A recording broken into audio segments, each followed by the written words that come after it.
And we're live. Okay, hi Radek, hi. Frank had molasses. Can you please, if you hear me well and see me well, guys, to start with? Vic is there as well. Hi. I hope you're well. Happy New Year. I don't know if you've seen the video. Yeah, so please just tell me if you hear me, see me well. Hey, Carl, welcome on board as well. Happy New Year. Okay, so I will presume, okay, Vic says 3 thumbs up, so I suppose it's okay. Well, a special program tonight that might be changed if somebody comes in.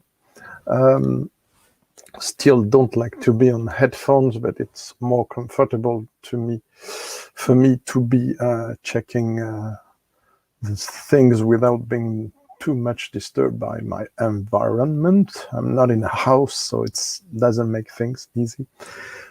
Tonight's theme is to share some moments as it is a bit start new year. Uncorking, not really uncorking, because like I explained in my wee video today, and I did well, because you can see for this mysterious bottle, you will discover what it is later on.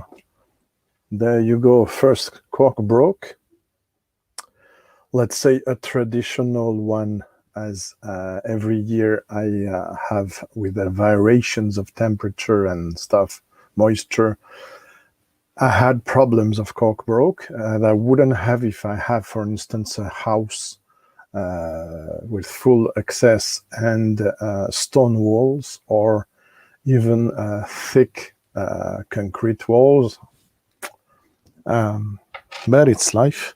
Also, this I'm very disappointed. Not only the cork broke, as you can see, but also it appeared the bottle was corked as well.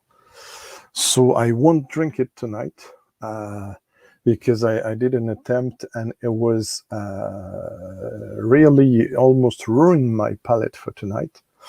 But I love it. Usually, I know this bottle very well. Look at this beautiful packaging. Come on. Highlighting the fishing boats on Northern Highland, because it's a Clynelish, you see. So with Clynelish, part-time fishermen were working there during the summer, and during winter they were fishing other country. Well, what I mean is highlighting the area and the fishing harbor. I did buy this lovely Clynelish for 2 decades, not 2 decades, 1 decade and a bit more, because there were some stocks there, incredible bargain value for 23, 24 euros, say maybe 15 pounds, 10 years old, independent bottler, and single cask most of the time. Sometimes there were 2 casks involved, and it's refilled sherry, I guess. 43% ABV, pretty decent. But this one, I'm gonna try to save it, let it open in a decanter for hours and see what's going on, but I didn't have time. Yeah, absolutely, Dominic. Let me highlight. Absolutely, because it was, and I forgot again, I have to put my English dictionary on. That's painful. I think, I don't know what happens all the time in, yeah, codfish. These guys were fishing codfish, and Old Paltony, and it was one of the main activity on Northern Highlands. Bear in mind, we're talking Northern Highlands, and I can show you, by the way. So that means here we're Kleinish is there, all Pulteney is there. So all the distilleries there were not working all the time, and half of the time, let's say the people working in there had another activity, which was going to fish, cut fish on the shores there. So let me see. Hi, Frankie. Hi. Who else? Radek. I said Des is there as well. Thank you guys for coming. And Graham also. Thank you. Thank you so much. And yeah, good question. Some of you asked earlier on, what's your go-to whiskey tonight? So I'm going to start with a distillery that is found recently, a bottle, which is not necessarily a masterpiece, but as, let me put this out. Okay. But as it's one which is a filler for blends, and I used to search, rave about, because there's some exceptional limited edition bottlings, such as 21 years old I had the chance to try. I am talking now of this. It's an independent bottler. It is not this tube, it's my tube. And I'm going to show you what it is. It is GLEN SPEY, 23 years old, vintage 1991. It's a French Armagnac producer who has also a whiskey range called Captain Burns. And it is sourced from a Scottish independent bottler. And we think they said between lines there could be a Douglas Lang or Gordon and MacPhail. But while the profile seems to be a lot low ABV and very rounded and melted flavors and stuff on a lot of bottlings I've tried, my guess is it's Gordon MacPhail sourced. Hey, hi Jim, how you doing? If you want to pop in once again, so there is GLEN SPEY in the heart of Speyside. I'm going to try first as a warmer, let's say. Yeah, herring as well. Yeah, absolutely. Where is the comment? There you go, Graham. I'm not a specialist about that. I just heard about codfish, but herring, yeah, most probably. Happy New Year to the people arriving just now, Jim. I know you're busy, so... Oh, spicy Indian food. Yeah, it's the problem. Or you're gonna match it with Indian whiskey, as some Amrut, for instance, can be very spicy and also have some Indian spices, as I understand. So yeah, so I'm gonna pour me first this. So all these have been pre-opened to make sure the cork doesn't broke, and I had 2 cork broke, so I did well. Still, I might open something because it's a screw cap, which was not on the plan, to replace the Kleinish, which I won't drink. Let me So yeah, for people arriving now, I'm trying this. It's 40% ABV, unfortunately, so might be a bit low. Speyside Single Malt GLEN SPEY, and I decorated the tube myself. And it was supposed to have a box, but I didn't provide it, so I was not very happy about that. And what is this? Like I said in my wee video, it's a drawing of mine. It's my artwork about whiskey to hide some bottles that I will make you discover along the way. And we might have to play for some giveaway. We'll see. So stay tuned. So, yeah, there will be peated whiskies, by the way, my friend. There will be peated whiskies here, too. Not very young. Hey, David, thanks for popping in. Thank you. Happy New Year as well. And Pete Heads must be Dutch, right? Yeah, Menno is there. Oh, hi, Menno. Very cool.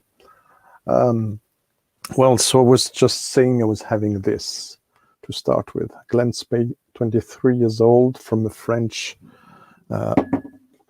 bottled by a undisclosed Scottish company for a French Armagnac company that has also some whiskies in his catalog, right?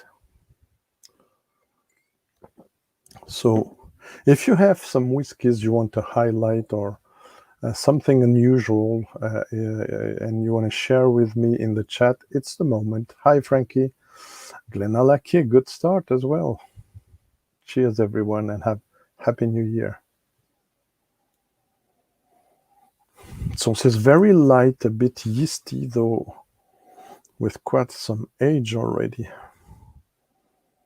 So you see, I don't know if I have a blank. The lighting is always a problem here, but you see it's quite light. It might be caramel colored, I don't know.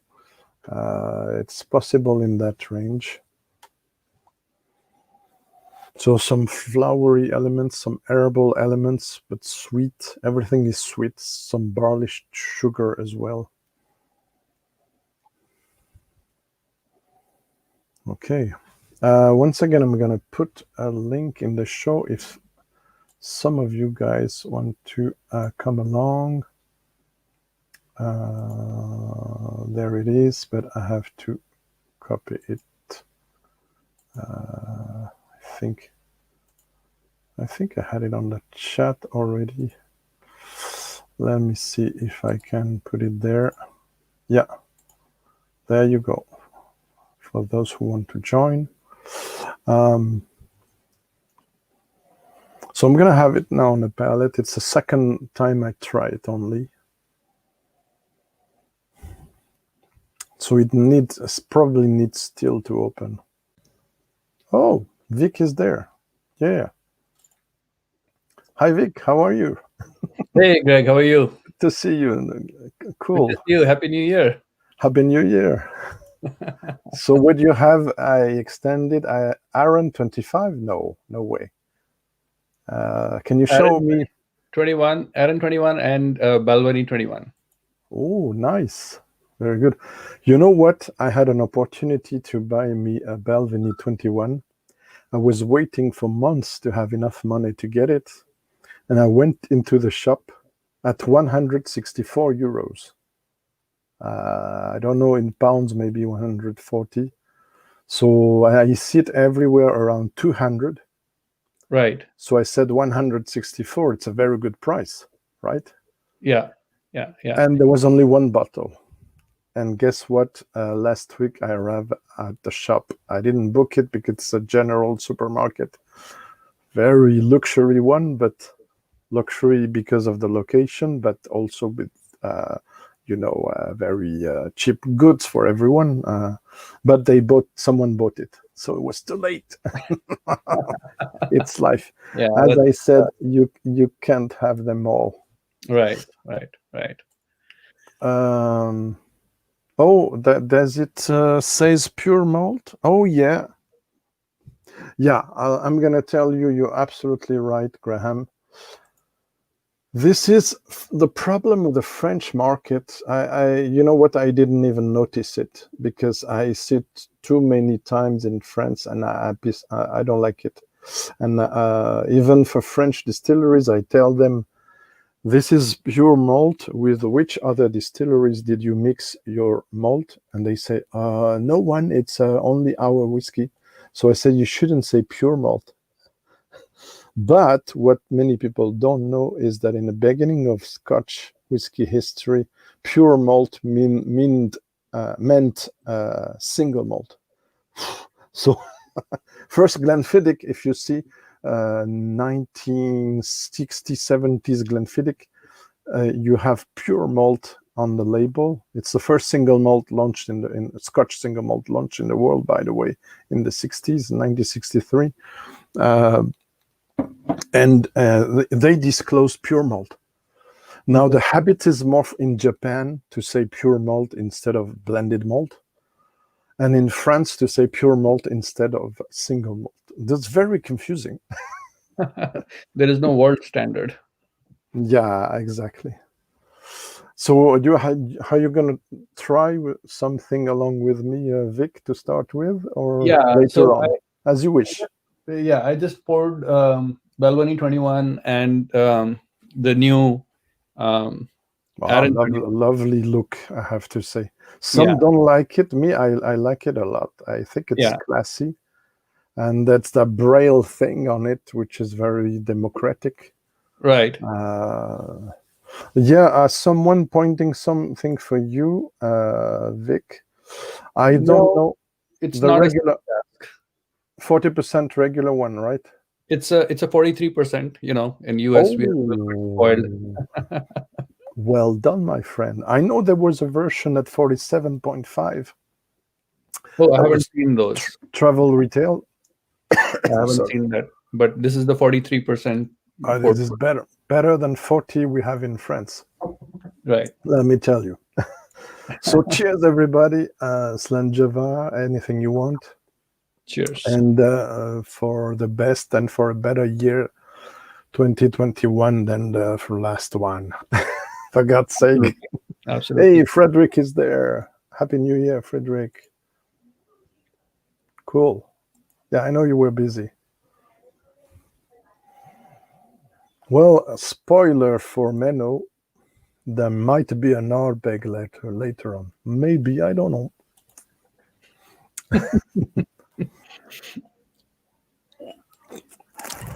Hey, Frederick.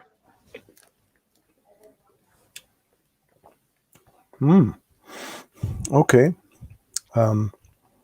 Since last time I poured just after opening it,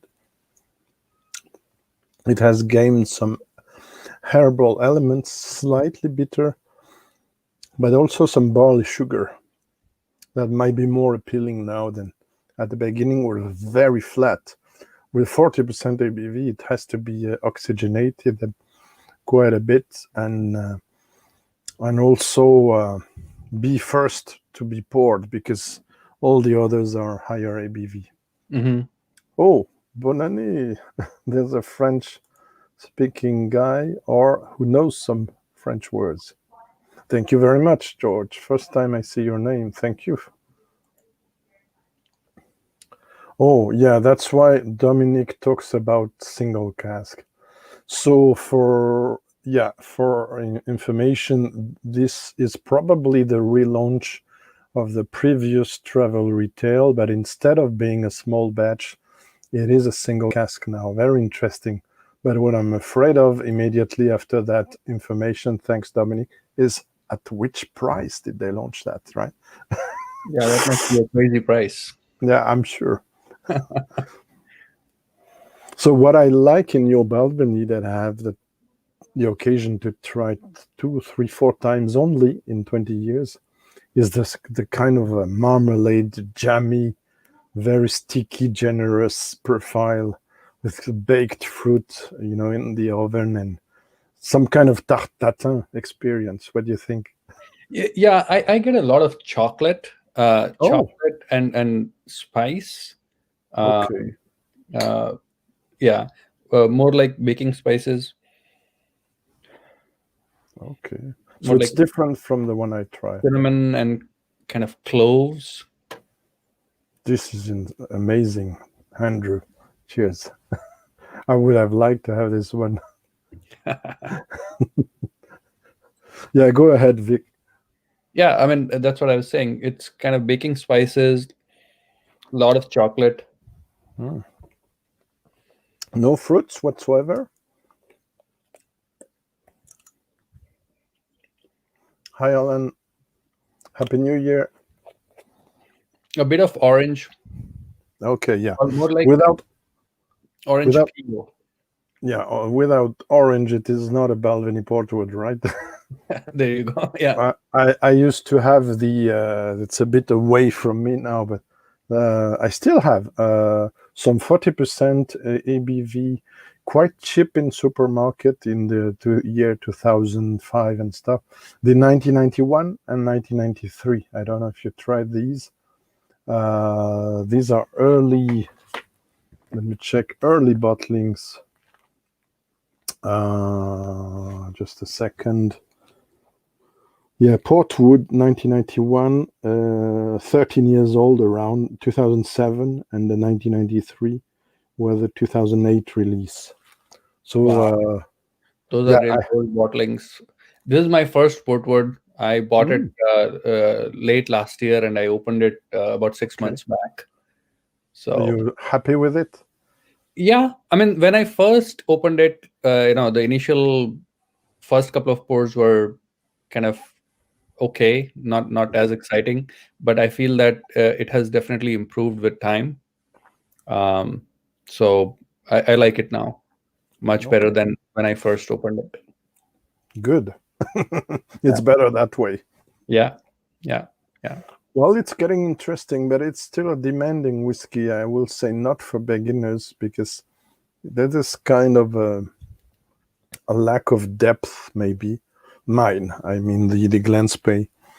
While I know the 21 years old official one with this turquoise blue packaging was so much more stunning, with some great icing sugar, vanilla, orange, and other notes. Was not very expensive, but I couldn't get it a long time ago, probably 2010, I don't know. But it's still a good whiskey. I paid it around 100 euros. I would have liked it to be more personality. Maybe it will open up with time. But I wanted to have a GLEN SPEY in my collection. I have now probably 86 Scottish distilleries, malt distilleries in my collection. Wow. Out of 128 or 40 maybe now. Right. And so me, I say only, I see the glass half empty, but for the most of people, they will see the contrary. Yeah, there's room for more for you to add. Not much if you see now my shelves. Oh, Andrew is there. Good to see you. Hey, Happy New Year from the other side of the world. Feel free to join if you're if it's not too early for you, or if you have a moment. It is so rare. Okay, we have an information from Dominic. Thanks, Dominic. I was expecting way more, but probably in France, where the distribution is quite they margin a lot, might be more expensive than that. Let me see the chat. If I okay, he's Andrew says he's okay. Good. Andrew did a video about 5 Australian whiskies recently for Christmas, and it was interesting to make a kind of summary of his Australian whiskies journey of the year. For those who don't know, please check it out. Check out Andrew's channel is Prestige Liquids WW on YouTube. And we have other channels there, of course, the Whiskey Friend. We have also some very good this year, other years as well, from Multi-Mission website. Go check out Multi-Mission, especially an overview of the year of 2020 that was really on point. I did read that the latest blog post from Menno. I heard it from Roy during the last VPub.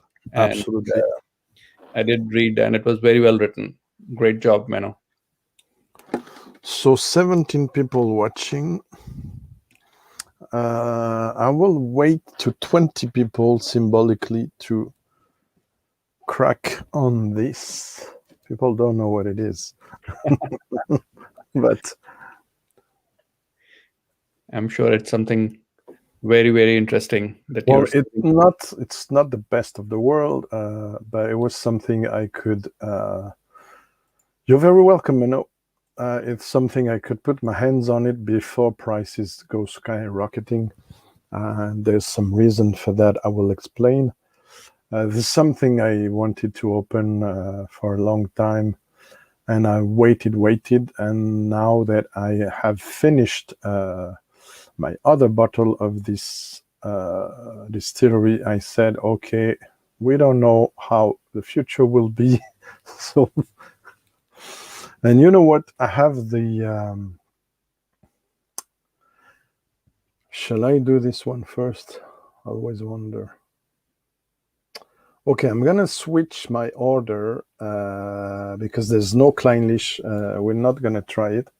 Like I said, for people, I did some pre-opening, and this one was beautiful Kleinlich, bottled in year 2000. I had cork breaking issues plus cork taint, or I don't know in English. The same problem with wine, and I think it's ruined, but not completely sure.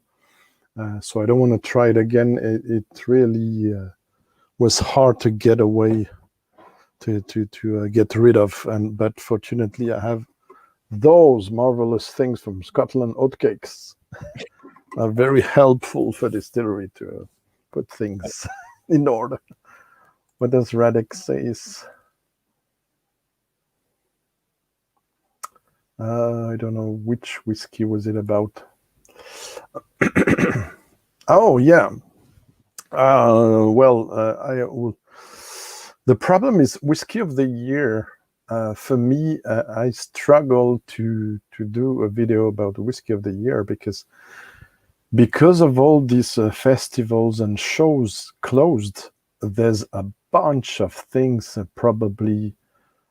When I do yearly show visiting campaigns, let's say it's not a big secret, but on 2 or 3 shows, I might try 100 whiskeys, let's say. Some will be not poured, but because I'm blogger and vlogger, etc., and they know me, I will get some samples on the stands. And this will avoid me for drinking too much in shows. So partly will be tasted on site, and the things that I sense to be more delicate or more complex or more interesting, I will ask if possible. Many people do that, and mind you, people think there's no integrity, blah, blah, blah. But yeah, Serge Valentin, let me tell you, and many other famous whiskey writers do that.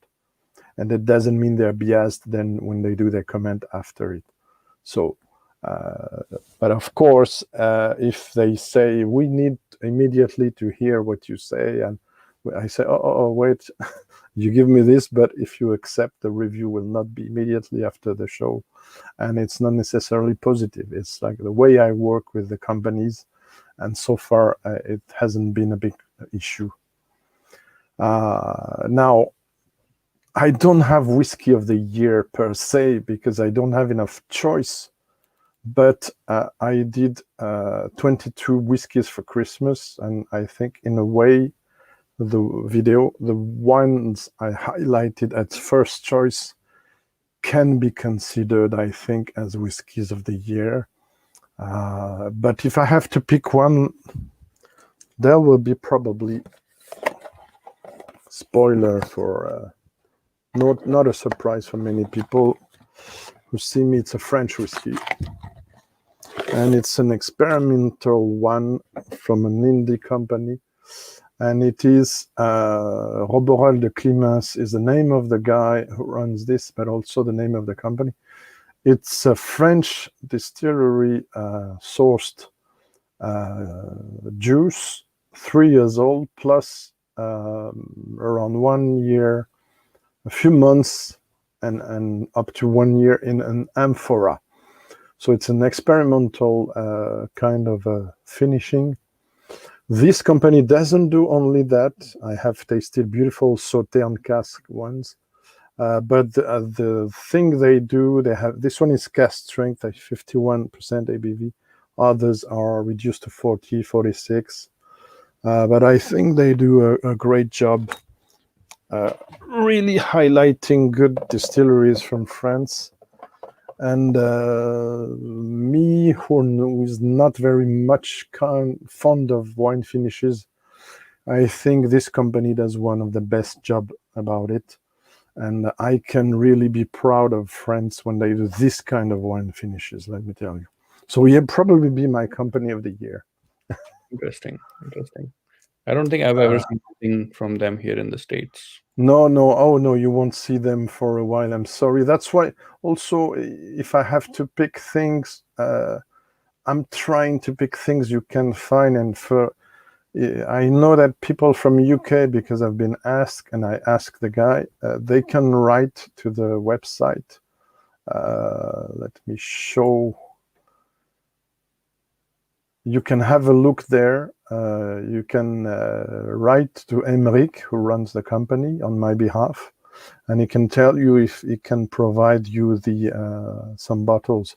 But I'm afraid you have to rely on some AU or UK people to bring it to you.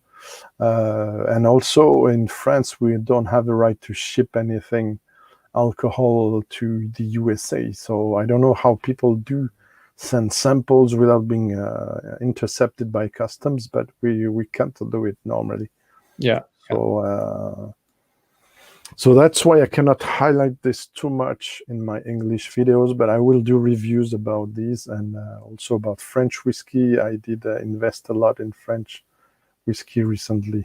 I missed some comment. Let me see. Oh, Luna is here. Oh, cool. Hi, Luna.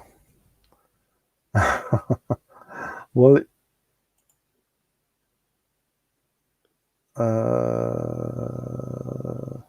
the name is Vic.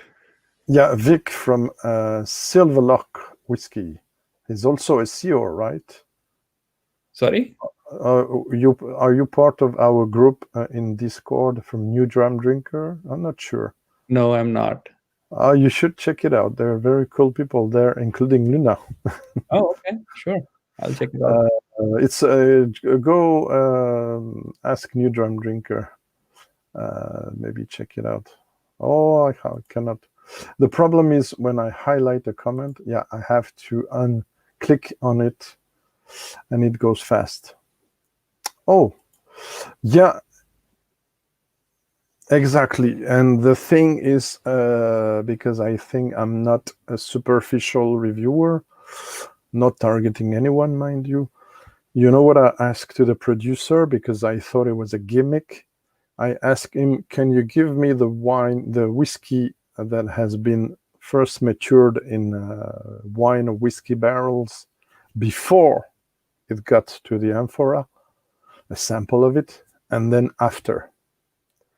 And he said, okay, no problem. It's not something commercial. It's not on sale.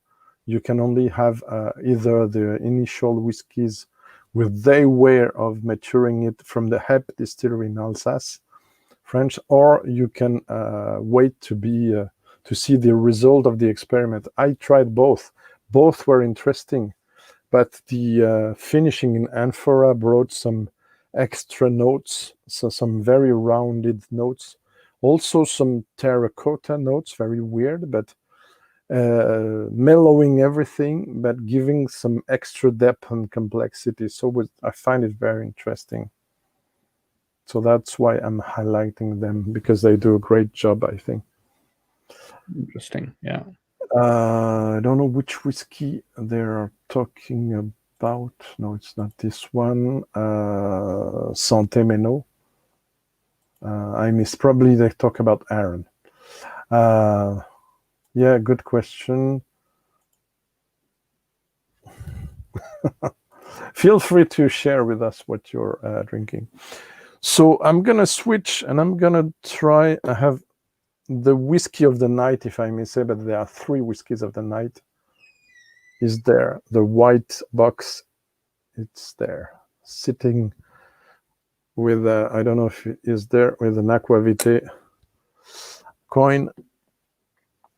Before I unlock this baby, who doesn't have to come too far in the set because it's very delicate, I will try to, with not breaking anything, it's heavy. I will try to go to this one. I already know, but I bought the peated version as I have a discount, but it's a bit expensive here. But I have a 15 euro discount, so on 85 euros, it's interesting for my birthday.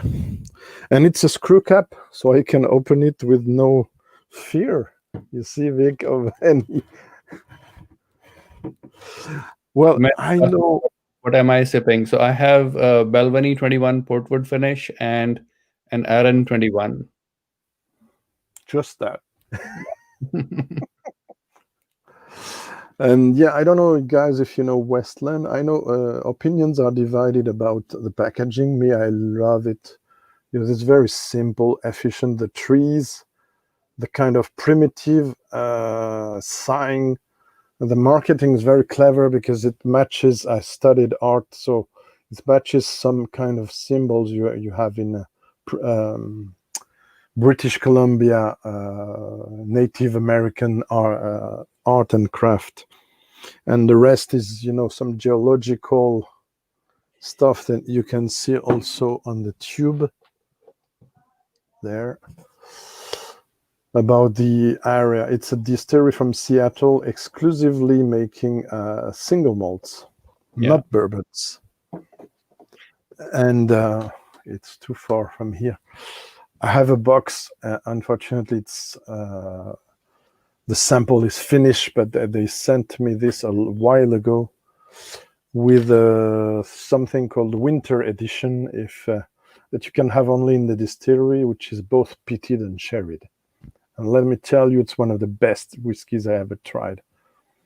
I haven't tried any Westland yet, but I have seen on the shelves. In fact, I really wanted to get a bottle of the Gariana, but it is quite expensive for a... Yeah, I think too much. I tried it only once to answer to Andrew, but I found it a bit too oaky and spicy for me.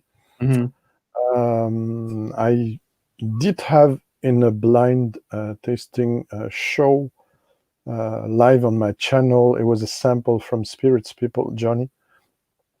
I did have a single cask, and the irony is in UK, but he made me try La Maison du Whisky Exclusive single cask bottling that I had tried in bad conditions. And this one, it was home along with New Dram Drinker for a big live last year, and I enjoyed it quite a lot, and I half guessed it, but it was very intriguing, very interesting. The core range, honestly, the core range is awesome. The American single malt, it's the name of the basic one with no finishing, ex-bourbon, and such an innovative distillery. I designed as I awarded as Distillery of the Year in 2016 on my website, using a lot of different varieties of malted barley, using brewery yeast instead of distillery yeast, etc. A lot of innovations, a lot of things that Scottish distilleries don't dare to do, and they should dare to do more within their regulations. But enough talking. Let's pour a dram. And it's very tight, my God.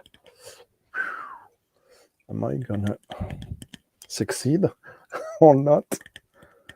I'll let you talk meanwhile, if you don't mind. Just nosing the Aaron. It's been poured for about 20 minutes. Quite interesting. I added a couple of drops of water to open it up.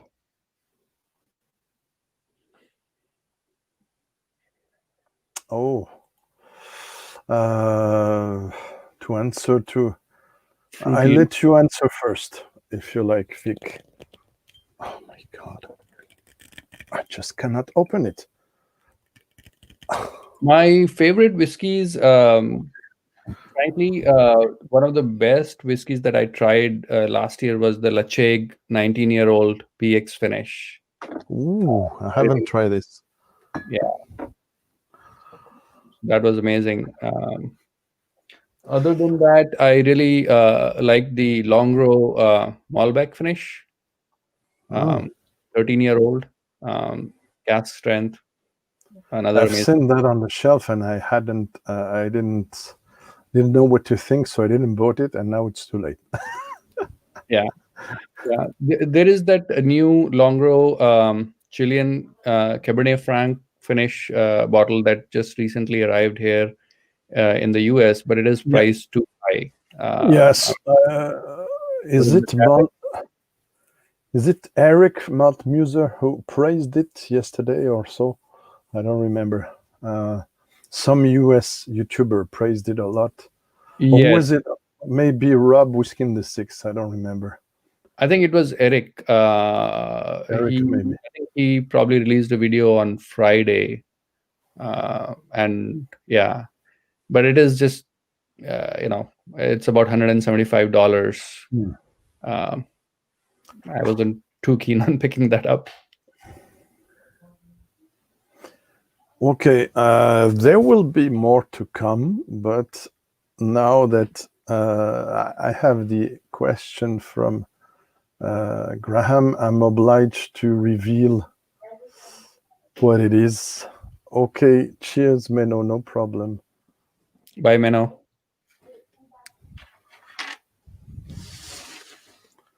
So this I bought in 2000. Let me check out. What was it? I just saw the comment from Alan. He just picked up Garrison Brothers Balmoral. I frankly have not tried that. I've just had the Garrison Brothers one expression. I don't remember. I think it was one of their standard core range expressions. It was okay. I wasn't too keen on that. So I'm not familiar with the Balmoral one, Alan. Okay. So have you heard of this independent bottler? MacKILLOP's Choice. 10 years ago, 15 years ago, let's say, it's still existing. You could see these on the shelves in France, and this is a Belgian bottling. Too late, Menno. From La Maison du Whisky Belgique, Cormans Collins. I hope it's still there. And of course, this is my favorite distillery, Port Ellen, 33 years old. Wow. So to answer to Graham, yes, I did a bottle kill of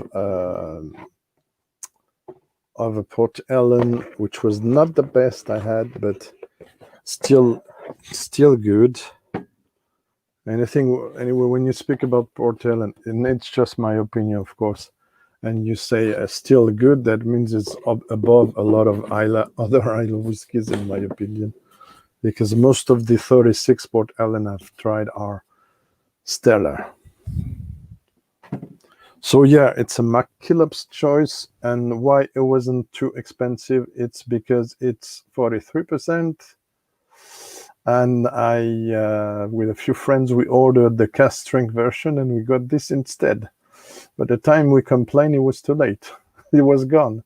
So we had to deal with this, and I didn't want it to sell it because I knew already it will not make a lot of money, but I couldn't buy me another Port Ellen instead.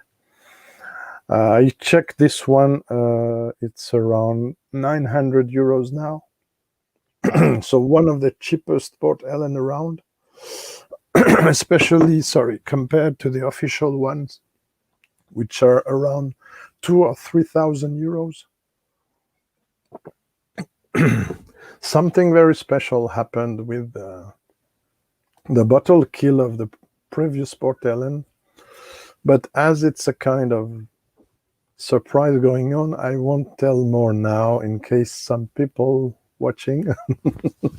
But let's say I've not been selfish in that story, because it's a kind of bottling as I like to keep a wee sample from me as an archive. So this has been poured here already. I don't have the exact cask type recipe, but I guess it's a refill sherry. I know it's non-colored, non-chill filtered. Very 33. light. Sorry, yeah. It's very light in color, yeah. Well, you know what? The most beautiful Port Ellens and Lagavulins I have are even clearer than that. Yeah. Even some I rated over 98 out of 100.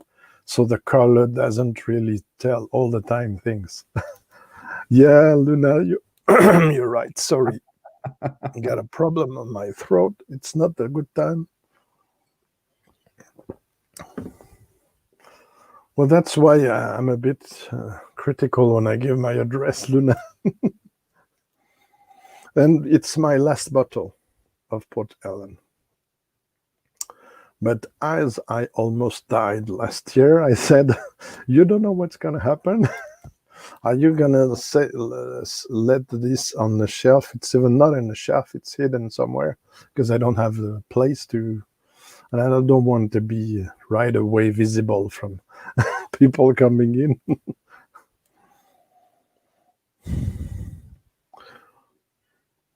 So it's very complex if you want to know. And it's too bad, Vic, you're in the US because there's going to be a surprise after that. Or you must find someone visiting you very soon. Well, with the pandemic, it's hard. So there you go. It's a shame, this situation. Yeah. So what I love in Port Ellen, I have this here a bit subdued because of the ABV.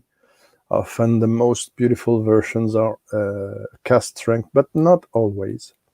And also, I think 33 years old, it's not the same profile that 25 to 30, which was used to try the most Port Ellens.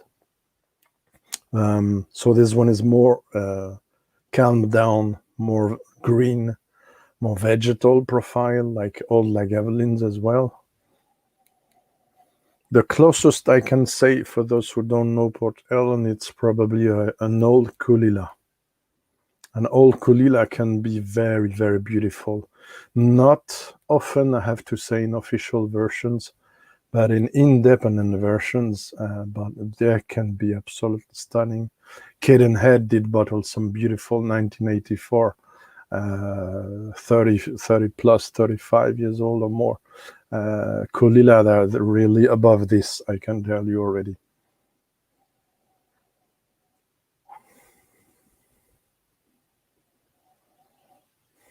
So I'm trying to keep up with the chat, but I have to focus on this.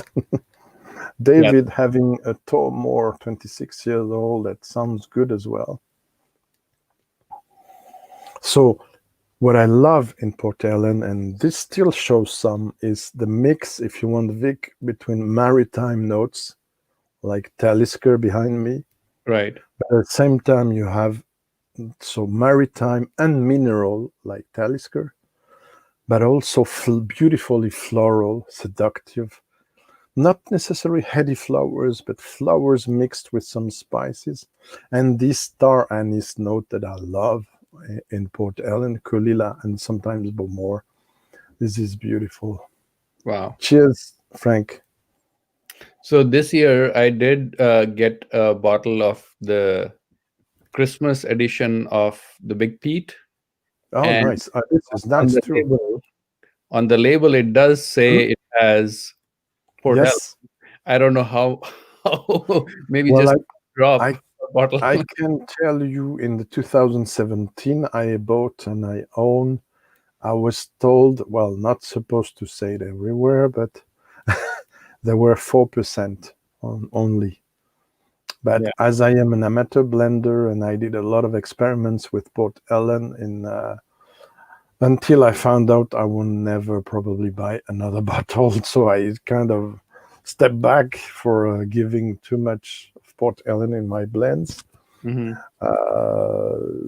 And it shows, even 1%, 2% shows. But of course, if the other components aren't too aggressive. And a problem with a Big Pete, it can't really show, in my opinion, because the ardbeg takes over most of the time the other single malts. So don't get me wrong, Fred and Cara, I know them. They exactly know what they do. They do a great job in blending. But it's not going to highlight really Port Ellen style. Also because probably this is not the best cask that I've given away. given away, sold Right. by Diageo. It's just a guess. I cannot be sure. I don't want to be too critical also. And also the profile has changed. When you had a 25 years old, like I had before, a 25 years old Port Ellen, it's not the same as this one, for instance, which is 33. Hi Akshay, good to see you. Bonsoir Akshay, et il y a des chances que tu puisses goûter ça un jour. Et for those coming just now, I'm now trying this. It's a problem. Port Ellen, 33 years old, independent bottling from MacKILLOP's choice. Oops. Okay, on the palate now. Enough rambling. Cheers, my friend. Cheers.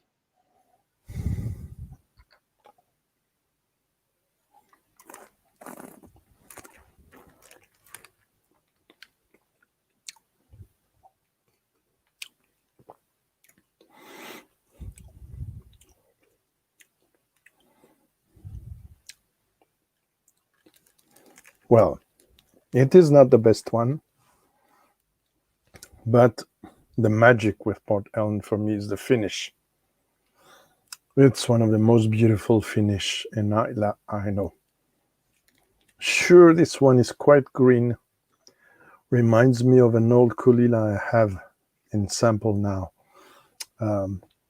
So lots of green elements. I cannot really, vegetal elements, I cannot really describe them well in English. Well, little herbal, a little more herbal than I would like, let's say. I think I got questions there. Yes, no, it's... Well, you know what, Graham? I don't have the exact names, but I have the Port Ellen story here. I can tell you that until the probably 1980s, 99% of Port Ellen was going into blends. There was not an official Port Ellen. Port Ellen is something that really was exploited as its own.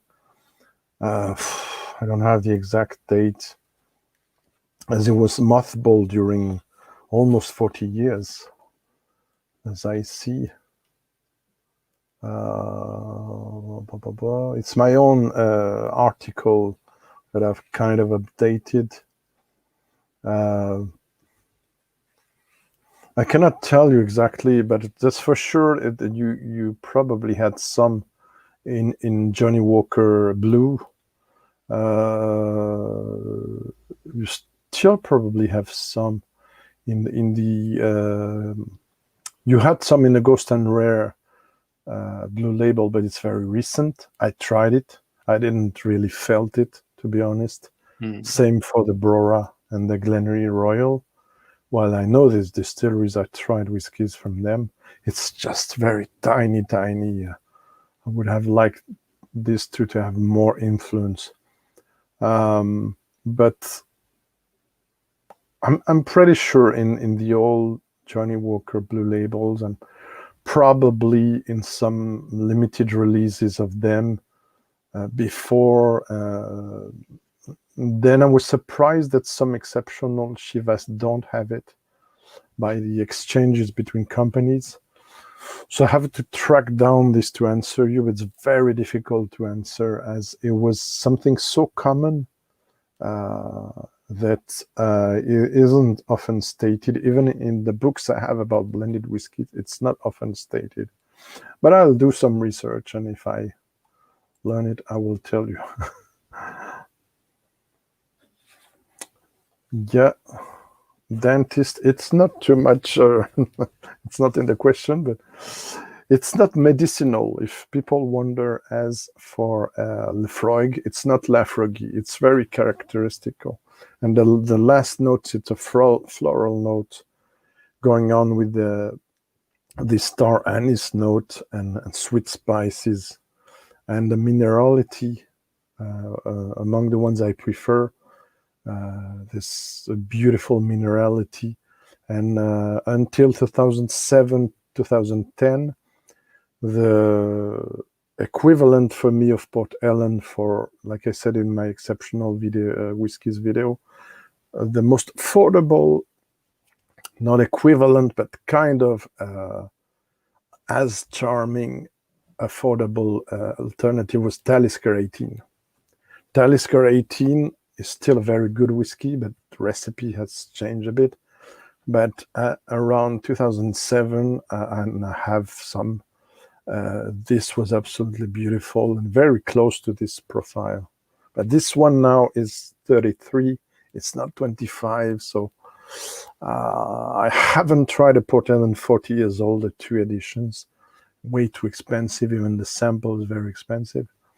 But yeah, I just have this one now to consolate myself. Yeah, it is somewhere between Lagavulin and Caol Ila. I cannot say some, and Talisker. Interesting. I recall maybe reading somewhere that one of the reasons why Port Ellen was closed, because Diageo had Caol Ila, which it was producing a lot of whiskey, for using it in its blend. So I thought maybe the profile of the two, Port Ellen and Caol Ila, was quite close. This is what they said, but at that time, March 1983, and yes, this could have been a giveaway question, but I have others. Don't leave if you want a sample of this. Just saying. The problem is, at that time in 1983, and I checked a bit on Serge Valentin and other websites and books. Yeah. Port Ellen was mainly sold to blenders, so it was sold young. And they didn't, even if there are some exceptional blendings that are rated very high by Serge and other specialists, there was not many there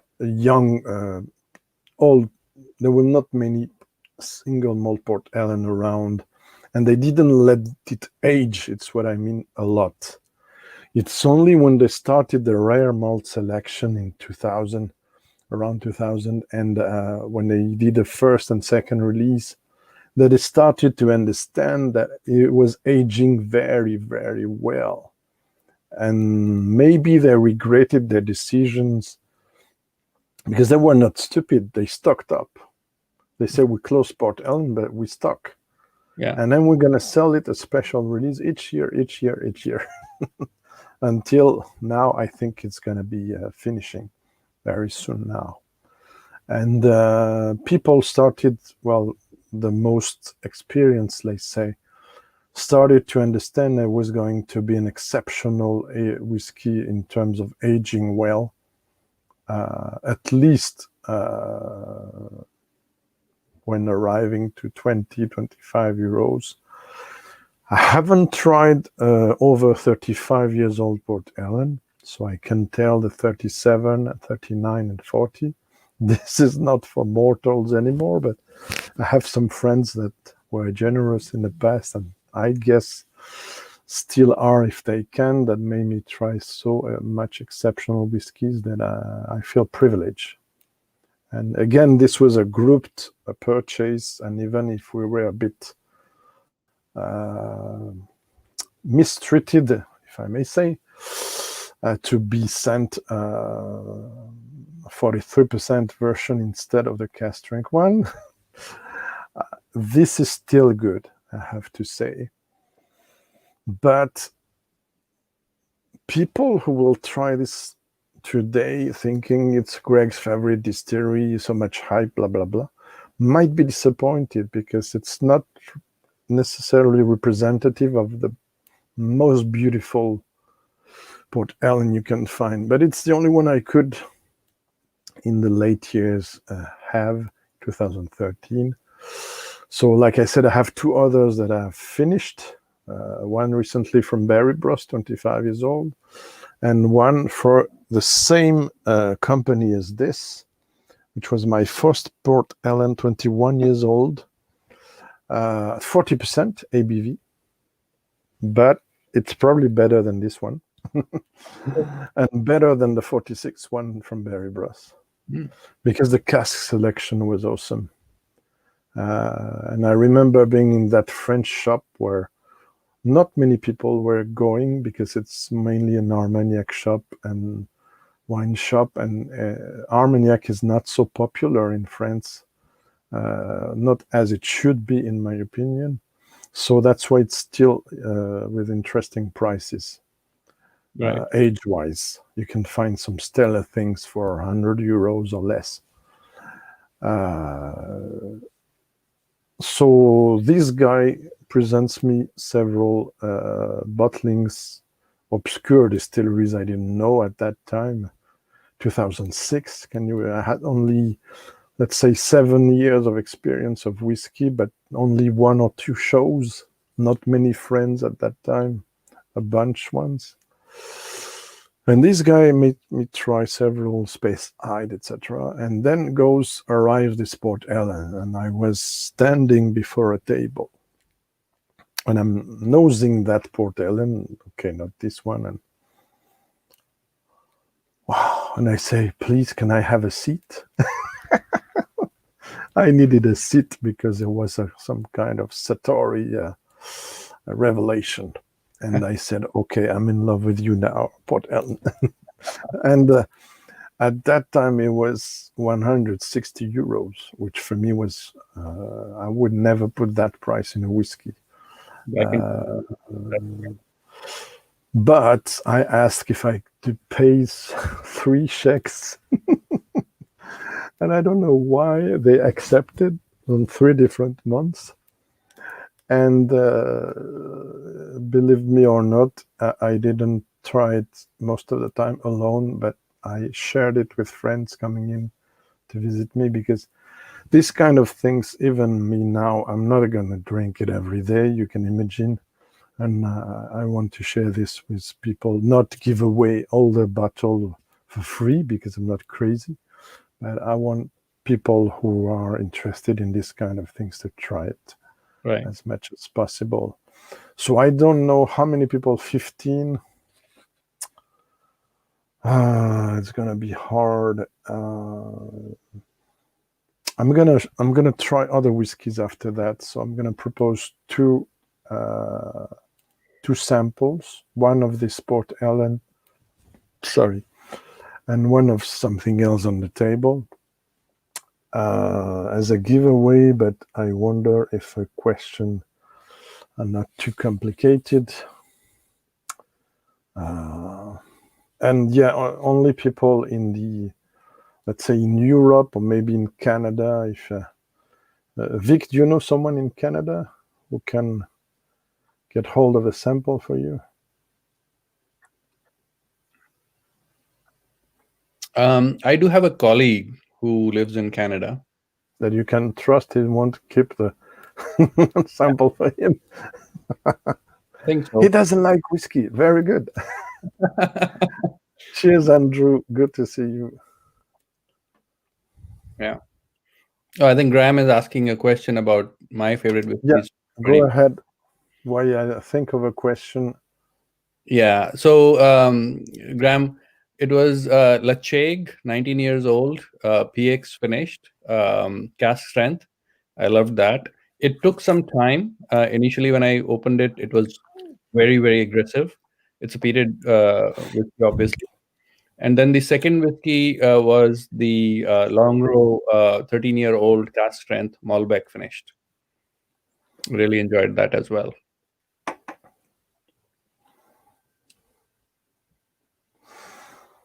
Okay, I'm gonna try to ask people a difficult maybe question, and if they don't know it, I'm gonna see. Port Ellen is not only my favorite distillery, it's also a distillery, and you have the right to have a look on this if it helps. First one to tell me in which at what extent and which reasons Port Ellen is also known as innovative distillery. First distillery to do two things. I want to know. So what Dominic says.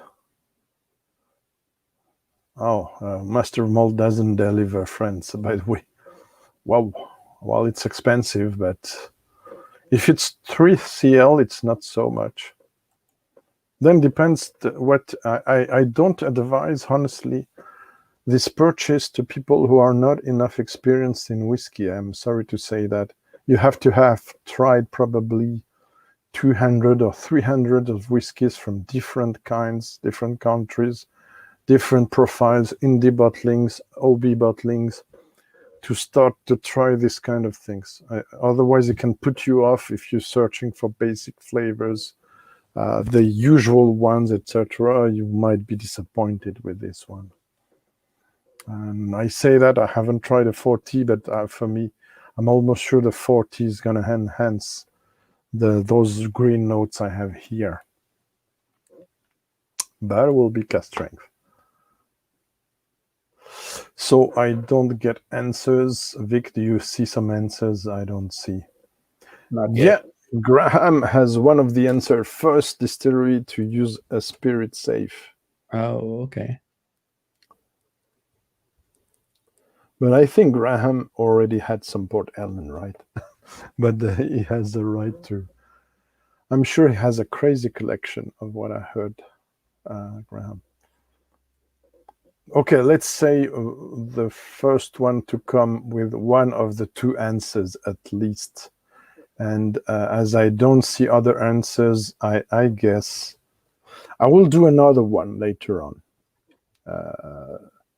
Graham wins for now. Well done, Graham. But what? Because I don't see other answers. What's the other thing that Port Ellen did? The other thing, it was the first Scottish distillery to export single malt to the United States. Oh, interesting. Okay. Around 1826, something like that, if I'm not mistaken. 1826. Oh, wow. If I'm not sure. I don't have the exact date. It may be... No, 1848, sorry. 1848. Yeah. Still pretty old. Yeah, of course. Because Usher's blend was made in 1853 and commercialized around 1860. So you can see. Luna, don't worry, as you've been very generous with a lot of things. There will be one for you, or when you will come, like I said, you will try it. Is it okay with that? Question was the two things that Port Ellen is known for being innovating in the whiskey industry, in the Scottish whiskey industry. So first answer was first distillery in Scotland to use a spirit safe coffre alcool to get the new make. And the second one was the first to export into the United States Scottish single malt in bulk, I guess, to do blends.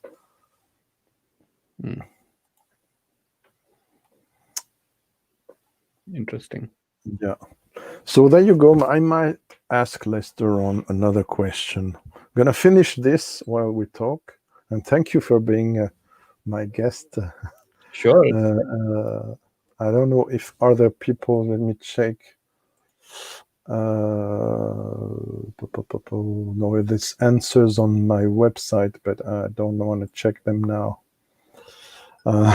Yeah, Luna, you're more than very welcome. You know that. So no problem. And there's other things you're going to try, believe me. Oh, do I have a message from New Drum Drinker?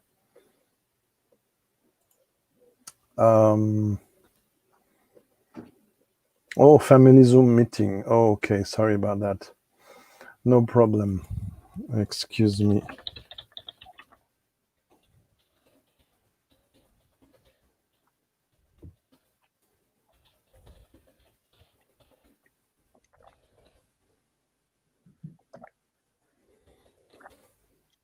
And as I don't know if he's gonna watch the replay, I'm gonna stop there because there's some irony in this situation, but good for him.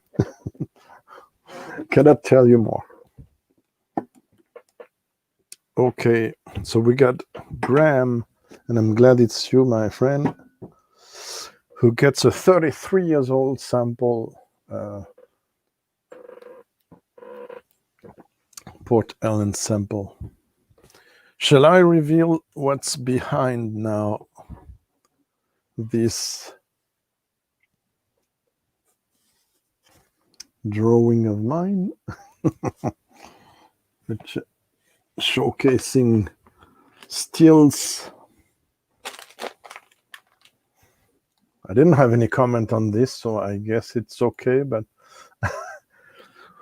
you can see three other things there. What you can see this. Yes, it's a springbank matured in Gaja Barolo, prestigious Italian red wine. I'm gonna explain more about this.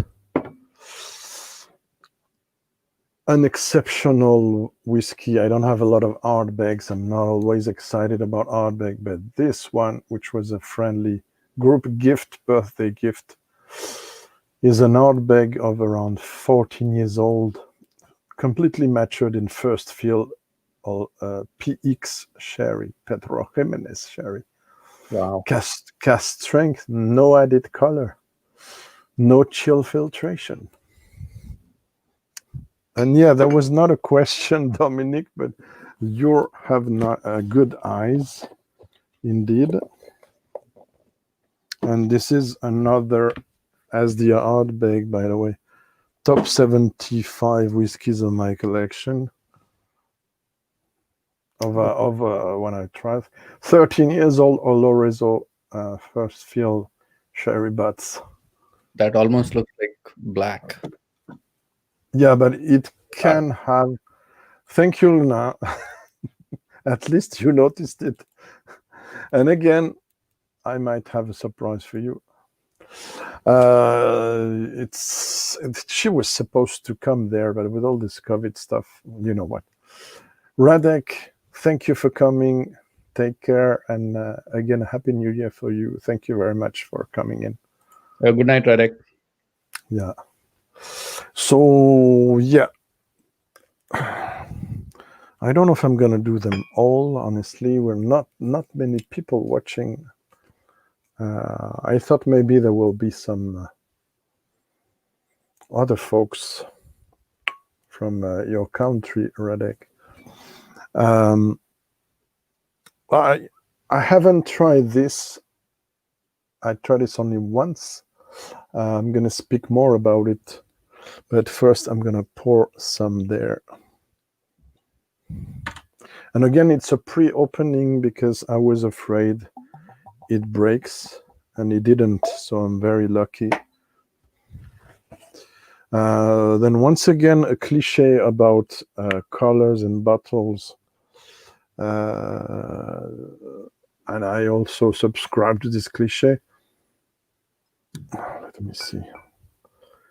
Yeah. The more the bottle is wide, the darker the color will be. Of course. So, yeah, but sometimes you forget. Yeah. So, okay, good night, Luna. No problem. It's been a pleasure having you there. Bye, Luna. So this one is was distilled in February 2004. First 4 years matured in Refill Bourbon casks, and then 5 years in fresh, that means first fill, Gaja Barolo cask. So if Eric Waite was there, or maybe Rob, they could speak more about this wine. And it's in the Wood Expressions series, which I have only 2. Yeah, it's 54.7, that's right. 54.7 ABV. I had this for, yeah, around 100 euros. Probably much more now. How long ago did you get it? A good question. I'm trying to see. 2016, Vic. Oh, okay. So not too long ago. Good price. You think it's a good price? I think so. Yeah, €100. So this is what, 9 years old, right? 4 plus 5. Yeah. 9 years old. Springbank. Yeah. And Cask Strength. Cask Strength. Yeah. Cheers, my friend. Cheers. So what I like with Springbank is, of course, it's all they do. Distillery who needs no marketing, everything made on site and made, or let's say, bottled on site, matured on site, non-chill filtered, etc.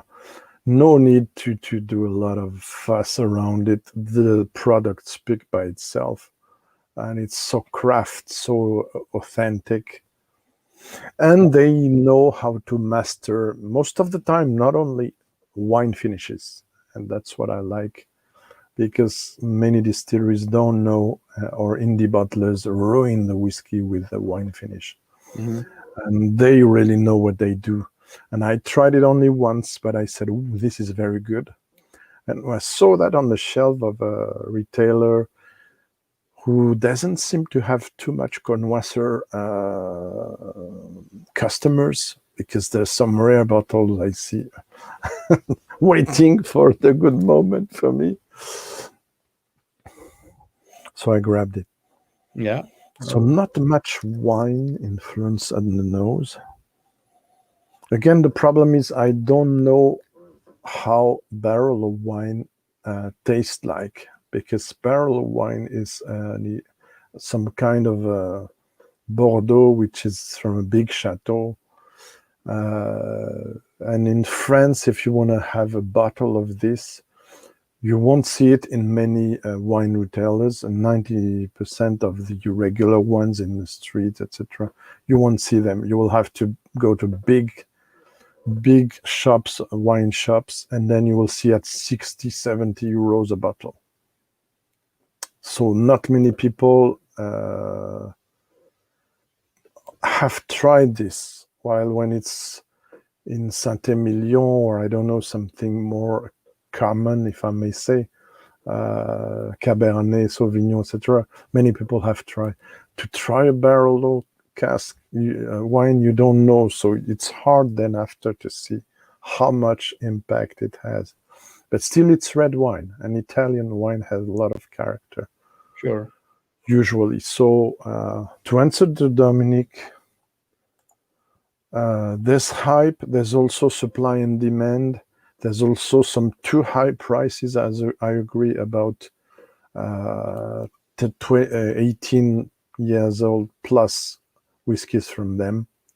Too expensive, but it is a great distillery, one of my 10 favorites.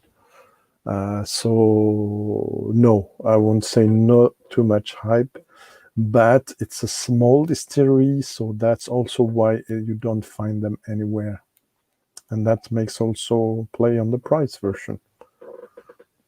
Yeah, but Greg, I think the issue is that the hype part plays into the the markups that retailers start to charge, right? One is supply and demand, which is understandable. But when the retailers know that there is a hype around a particular brand, of course. But is it the fault of the brand? No. Yeah. At some extent. But for instance, I saw something on social media 2 years ago about the Whiskey Barrel shop. And since then, I decided never to buy from them. Mm. Because somebody spotted and asked them why the 12-year-old Cask Strength, a week before its release, they announced a price that was twice the price of other retailers or in other countries. And consumer complaints privately to them, and this consumer was so shocked that he published the answer from this shop. And the answer was, as we know that it's gonna be this price in the secondary market, we thought already to put it that way, because it's gonna be very quick. So why? Yeah. Why should somebody make the profit? Yeah. So I said, okay, then I'm not gonna do some kind of gesture or slang word, but go. You know what I mean. So if it's okay, bye bye. Yeah. I'm not gonna encourage that. Yeah. Same thing happened to the ardbeg tray one here, right? So I Yeah. believe when it was released in the UK, the price was £169, which translates to about $220 US. But here it was retailing for $350 plus tax. It comes to about $380, and I was like, I can't do that. Well, the problem is ardbeg is one of the most sought after brands, Right. Scottish single malt brand. You know that. So anything that's a bit particular or over 16 years old, etc., is going to be very expensive. Right. Right. And even if they wanted, to be honest, they could have been choosing a higher price point for the 19. Yeah.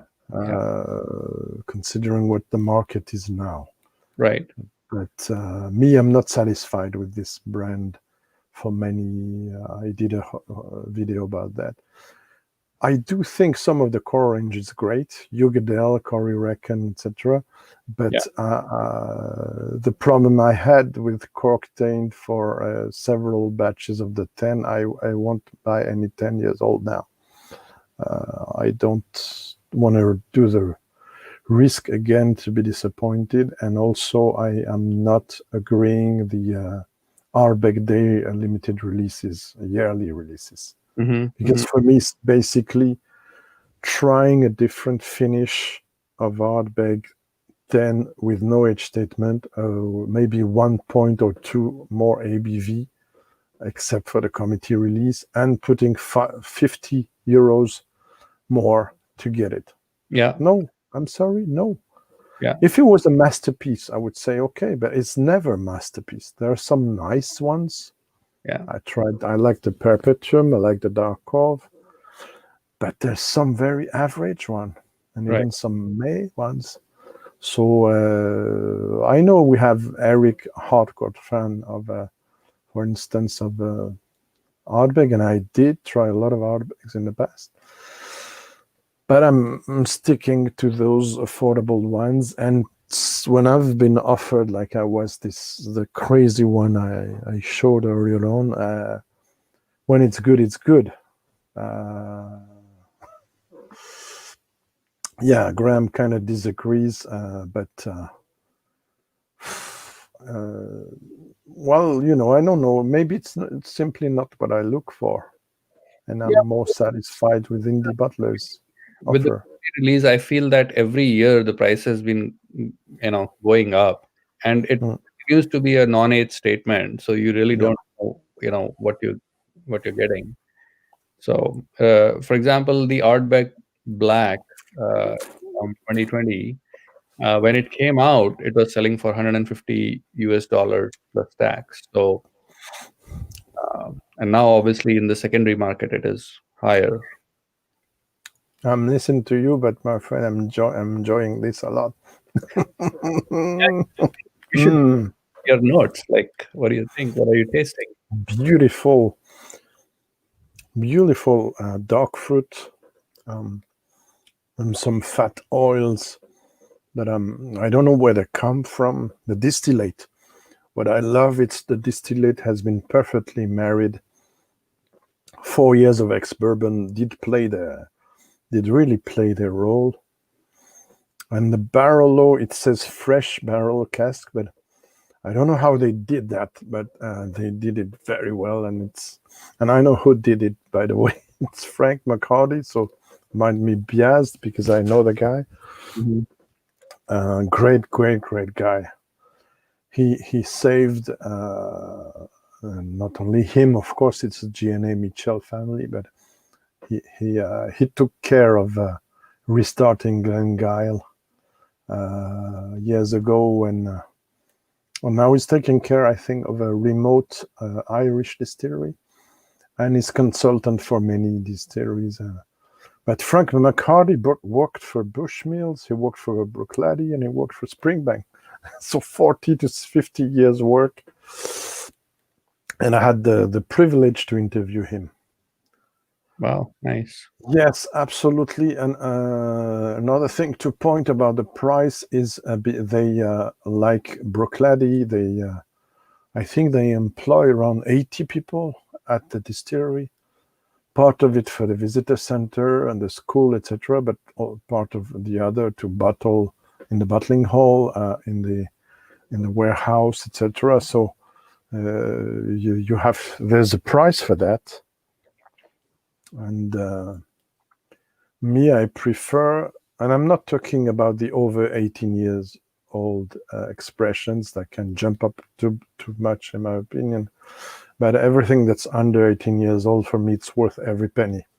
Right. Not every batch, every year of everything, of course.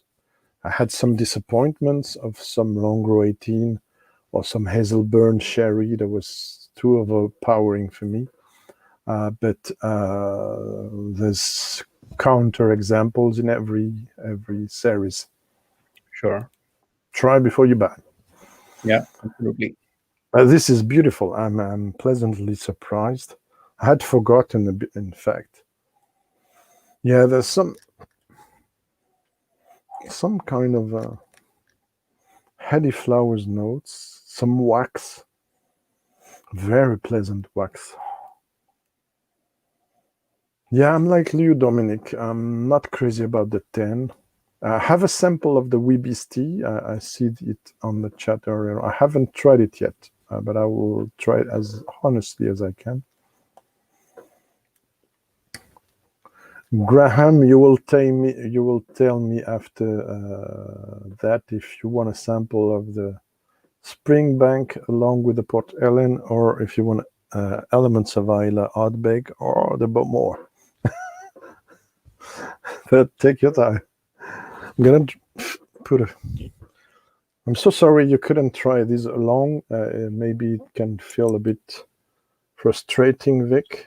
But I'm okay, Greg. I understand. I mean, I can't try every whiskey in the world. But I enjoy what I have.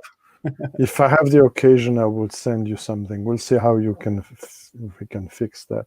Sure. Somebody else, maybe. Yeah. We put some drops of water. Are you now on your other bottle, or? Yeah. So I've been trying both of them together, and I'm okay. Compare. And I feel that both are very competent. I prefer the Arran slightly more than the Balvenie. Okay. You had the Balvenie Portwood, right? Right. And the Arran 21 is more sherried. Correct. So it is a bourbon and sherry, I believe. A mix of the two. Okay. Does one of the two cask type overpowering the other? What would you say? Because I haven't tried it yet. Or is it well balanced? I think it is quite well balanced. You do get a little bit of the sherry influence, but not, definitely nothing like your GlenDronachs or any of the other sherry. Or the Arran Sherry Bodega. I have not tried that yet. Okay. Sorry. Okay, no problem, my friend, no problem. Quite malty, like cooked fruit, very slight lemony kind of a flavor. Okay. Ooh, I have a lot of funk now in this. That famous, difficult to describe funk. It's a kind of farmy diesel, a mix between a garage and a farm, which doesn't appeal to a lot of people, but we do, I think. Yeah, I absolutely love the Springbank funk. Oh my God, how I did well buying this. It's so well balanced. Beautiful.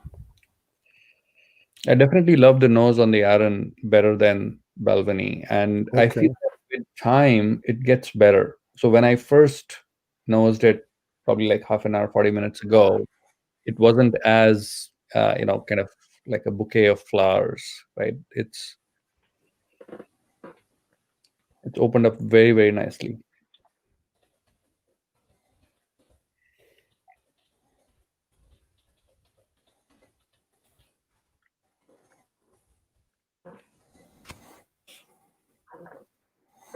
Well, I'm pretty happy to have opened it.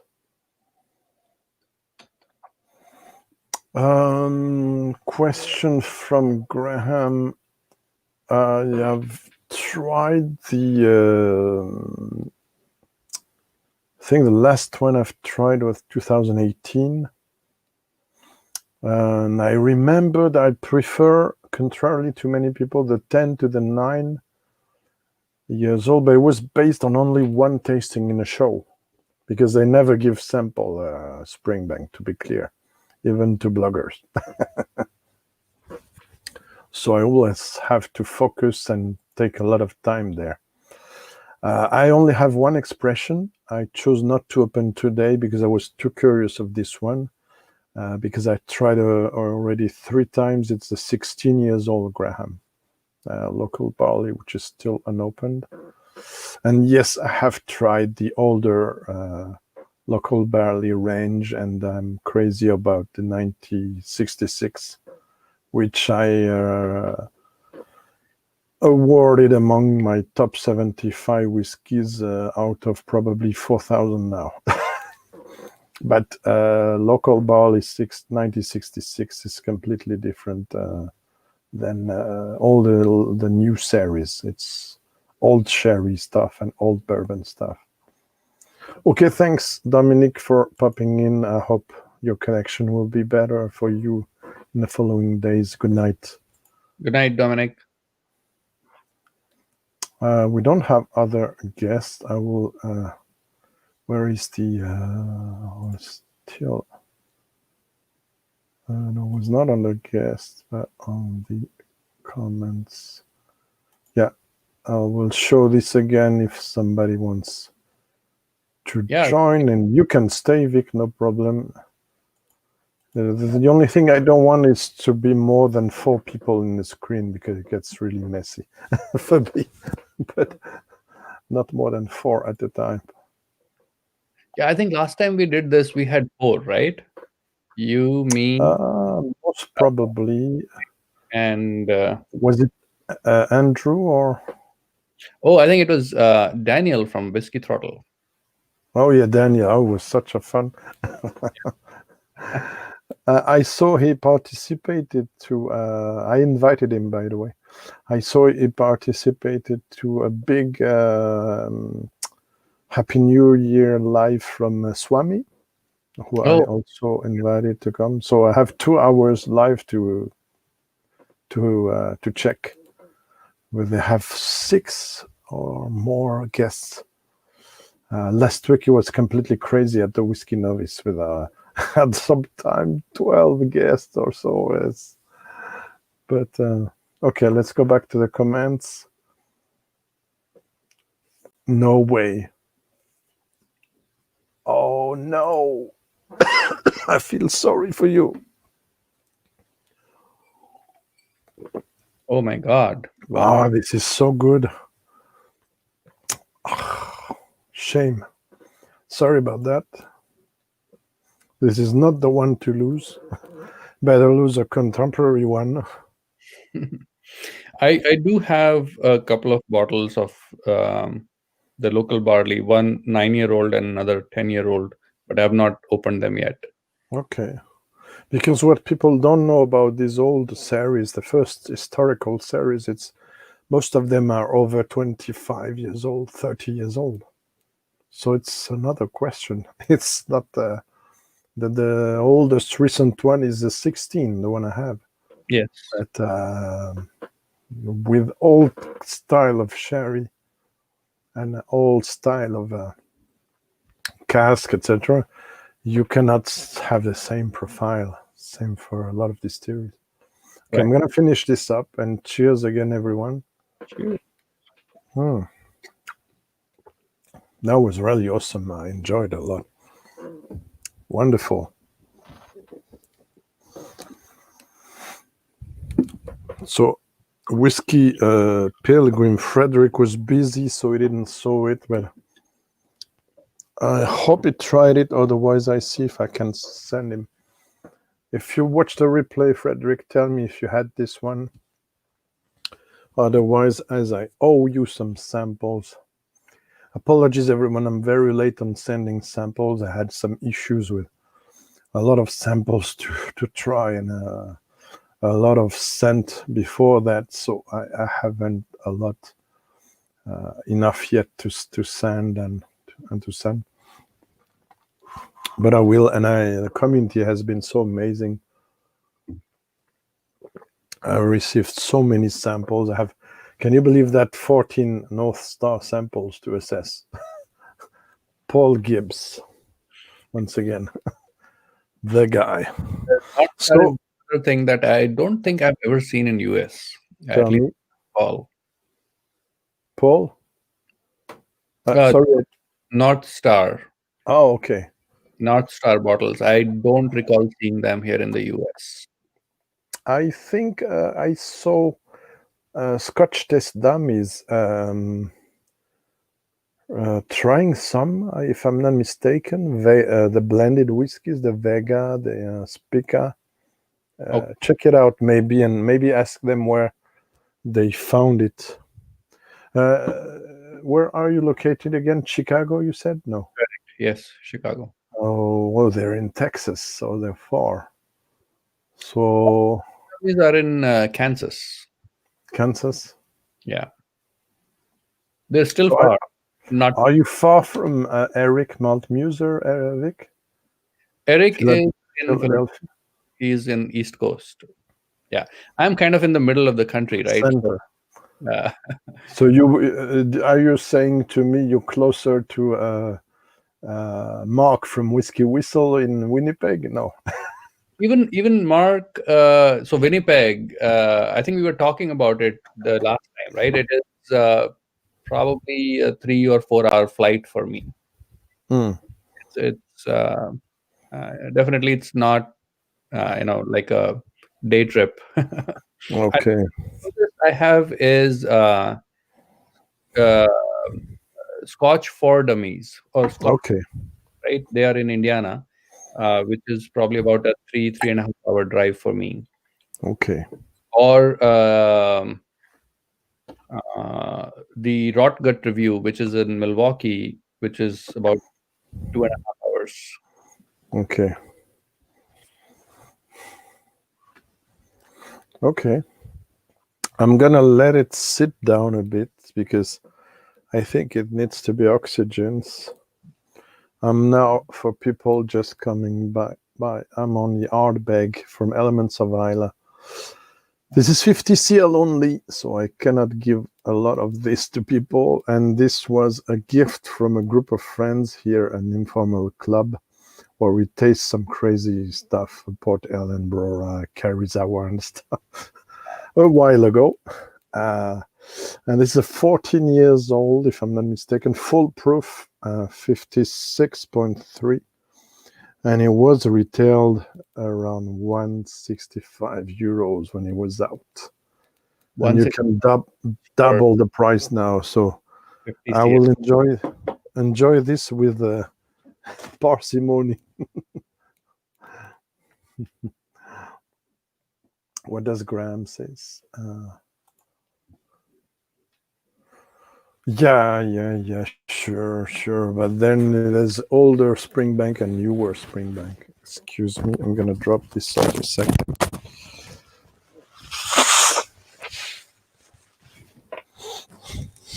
Hopefully it's not painful for your ears. We have 8 people watching. It's decreasing. I thought we will have more from your side of the world, Vic, maybe after midnight, who knows. I really would like to have someday Footquig on board because he's a great guy, right? And very easy going. Yeah, He go ahead. lived in either Alberta or Vancouver. I don't recall exactly which city he is in, but he's sort of the western part of. Victoria? No, Sorry, I'm not sure. It's Victoria, Vic. Victoria. Maybe. Okay. Yeah, Doug, you're right, because they use Elements of Isla is a range from Elixir Distillers, which was previously called the Specialty Drinks Limited. And it's Sukinder Singh's work and Oliver Chilton's selection from the Whisky Exchange. And they choose this range by the table of elements to symbolize with the two first letters the distillery name, and with a number, the number of selections from this distillery. So it's a kind of mimicking, but more geeky of the SMWS thing, but with a more, let's say, fun thing and laboratory. Some people hate this kind of bottle shape and label. Others love it. Yeah, me, I love it. Yeah, they look like the bottles that you would use in a chemistry lab. Yeah. Oh, that was a good price, my friend. Oh, wow. That is a good price, because mine, I don't know if it wasn't 100 or so. Okay, forget it. What is done is done. Okay, shall I try this ardbeg now? And this is for Eric. I don't know if he's here or if he will appear, because there's some ardbeg in. I just checked the price of this springbank 15-year-old here is $120 plus taxes. Ooh. Okay, let me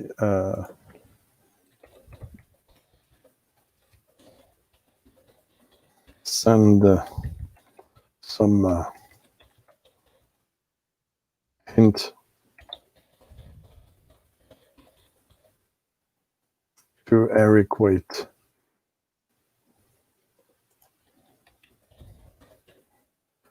Sorry.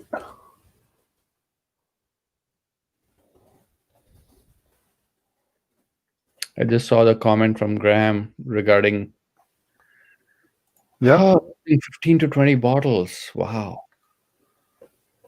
Oof, my God. So the thing is, and I have to say, we bloggers and YouTubers are risking this, sorry, every time, and me tonight even more, though the bottles are open, so it's not for resale, it's mainly for collectors that are thieves, right? Potentially. As we show along what we have, we're taking the risk for being robbed. But also some people in social media, I'm trying not to do that, I have to say. Some people, not really us whiskey lovers, but for instance, some rich people with Ferraris and stuff, they tend to speak too much of their own life in social media, and they will post everything showing where they live, when they go on holidays, where they go in hotels and stuff. And for instance, the guy will show, it's an extreme, I'm not talking about Graham, of course. The guy will show he just bought the new Ferrari, whatever, which is 6-7 digit numbers. And then next day he said, oh, you know what? I'm going in Hawaii for 3 weeks. So it's a clear message to thieves. As you saw my villa, now you know when you can go pick up that Ferrari, right? But it's more tricky to about whiskey, and I learned something from a bad experience of some collector I know. These guys put everything they had on whiskey base, Good to know. Good to know. This guy, French guy, put everything he had on Whiskey Base, and basically on other social media, the people knew where he lived, but he didn't show off in anything. Probably something unhappy coincidence, let's say. And he was robbed a few weeks after, and the people didn't steal everything, but a very selected array of bottles, which were obviously for flipping and some for keeping. And the guy knew that it was someone from the collector's corner or someone watching Whiskey Base or even subscribing to Whiskey Base that stole the bottles. And me, I tried to go on Whiskey Base to show my collection, but on private mode, because I love the idea to see all the shelves, and it's a database for me. But when I went into private mode, when somebody told me, no, it's in public mode, I said, but I tape private. And I said, okay, I'm going to withdraw and close my account. And within a minute, it's a French guy I trust. I think it's a cool guy. We exchanged things. In a minute, he had the time to capture everything I put, to just for him to know what to ask me for dram swaps. But the fact that he, for just a minute, could copy everything I had frightened me at the point that I didn't subscribe again as the people, as Greg's Whiskey Guide or something like that on Whiskey Base. And even under another name, I won't put all my collection there. Yeah, and I won't say, even in live shows, I won't say, I'm sorry, how many bottles I have. Right. Exactly, but and I will repeat again that most of the most speculative bottles in the past, when I have money issues, I had to sell them, and it's only 3 or 4 bottles, and I don't have any highly speculative stuff left home. And most of the thing I have here is cheap or affordable. These things are very rare things, but you never know. Yeah. Yeah. There you go. What can I do? What can we do? Well, that's why in the old times they used to have cellars, and the cellars would be fairly secure. With people with guard, like some say. Okay, that's good. At least. Okay, I'm going back. I'm gonna open a bit this ardbeg. Let me check if Eric did answer. Not sure. Well, the problem is the time zone each time, so sometimes difficult to.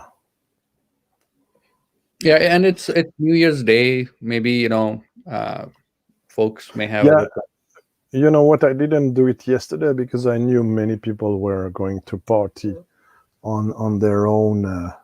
Right. In small groups and stuff, and I didn't know how we will come across myself. So maybe today they have their hangover from partying. yeah, which I didn't have because that's been pretty reasonable, and even there it's 1, 2, 3, 4, 5 drams. Okay, it's maybe the limit for tonight. It's already like 2 units, something like that. How much is a unit? 4 CL. 4 CL. In the Organisation Mondiale de la Santé, Health World Organization, I think. Right. It's like 1.5 ounces. Yeah, probably. So yeah, you see, this is my regular dram, and when I try to assess samples of whiskeys, I don't go over 3. Right. Yeah. So this is still under the 2 units. Tonight I might go a bit beyond, but I ate well. I'm not gonna. Tomorrow I'm not gonna drink a lot of alcohol. I think probably nothing. Yeah. Yeah, I always say that I love to drink, but I hate getting drunk. So, Oh yeah, for sure. Ooh, this I have to say, this is kind of not a funk, but something more modern sherry.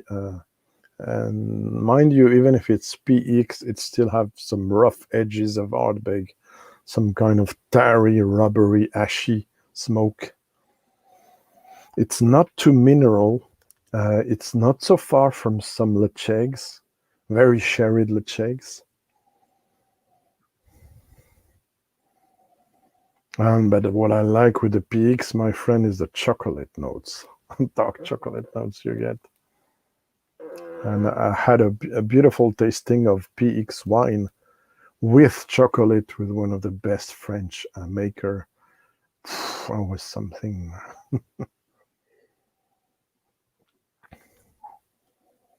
Okay, let's go for the palate with some water.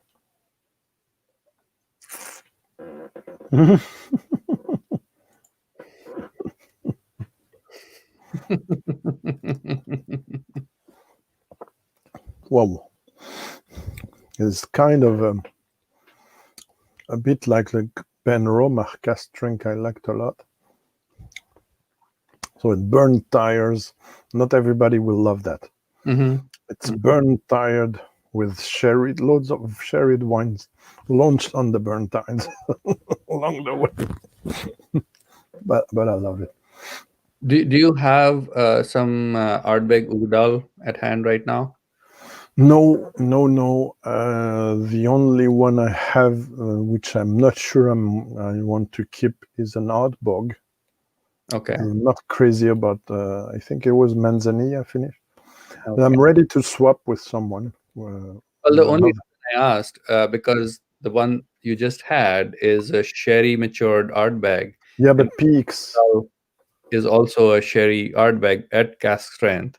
So it would have been pretty interesting to see how they compare. Oh yeah, sure, but I think Vic, it's Oloroso, right? Yes. Yugadale. While this is P.X, which is a bit different.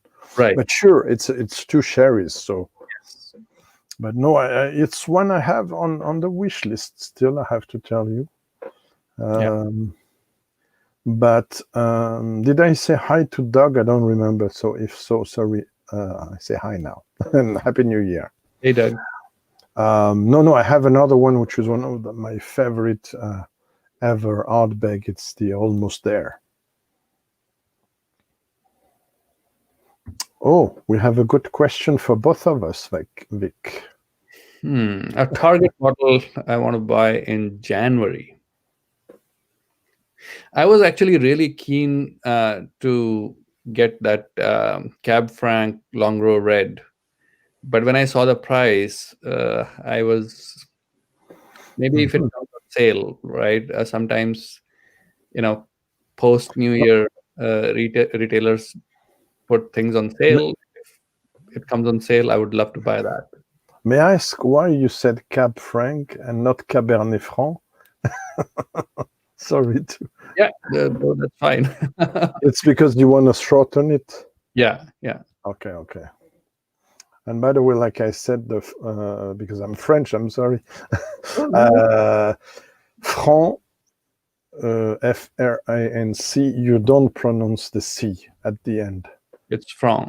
It's a bit complicated for the non-French people I know. So it's Cabernet Franc. And same odd thing with Sauterne. When it's after E, you don't pronounce the S. So it's not Sauternus like some say, it's Sauterne. Yeah. I would love to springbank Sauterne as well, but I've never seen a bottle of. Oh my God, I tried one. I don't know if you followed some of what I said last time, probably with Roy. I tried, it was 2 years ago in a French show, Springbank 21 single cask for France, Cask Strength Sauterne. Mm-hmm. Stunning. But 380 euros.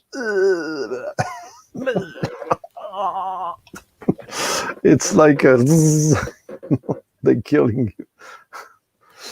To answer to Graham, you might be surprised, but as I'm preparing Glenlivet Horizontal 12 years old rundown, I'm very excited by the illicit stills 12 years old. So I saw mixed opinions, reviews about it, but I think around 45 euros it seems to be affordable. So I might grab one for me with the excuse of doing a review.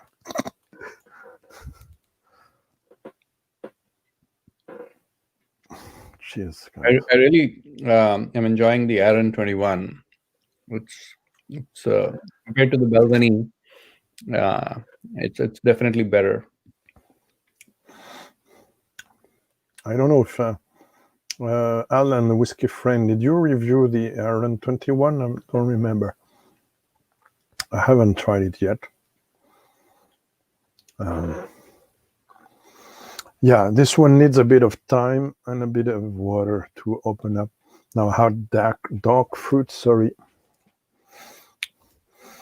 Ooh, wow. This is coming, the P.X is coming now.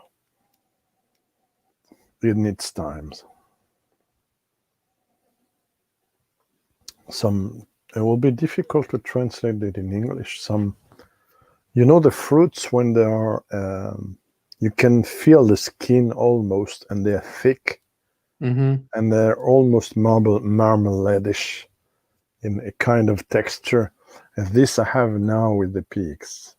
But it's grape, but it's some kind of feeling, sticking fruits. Right. And with some chocolate on top of that. It's quite something, almost porn stuff.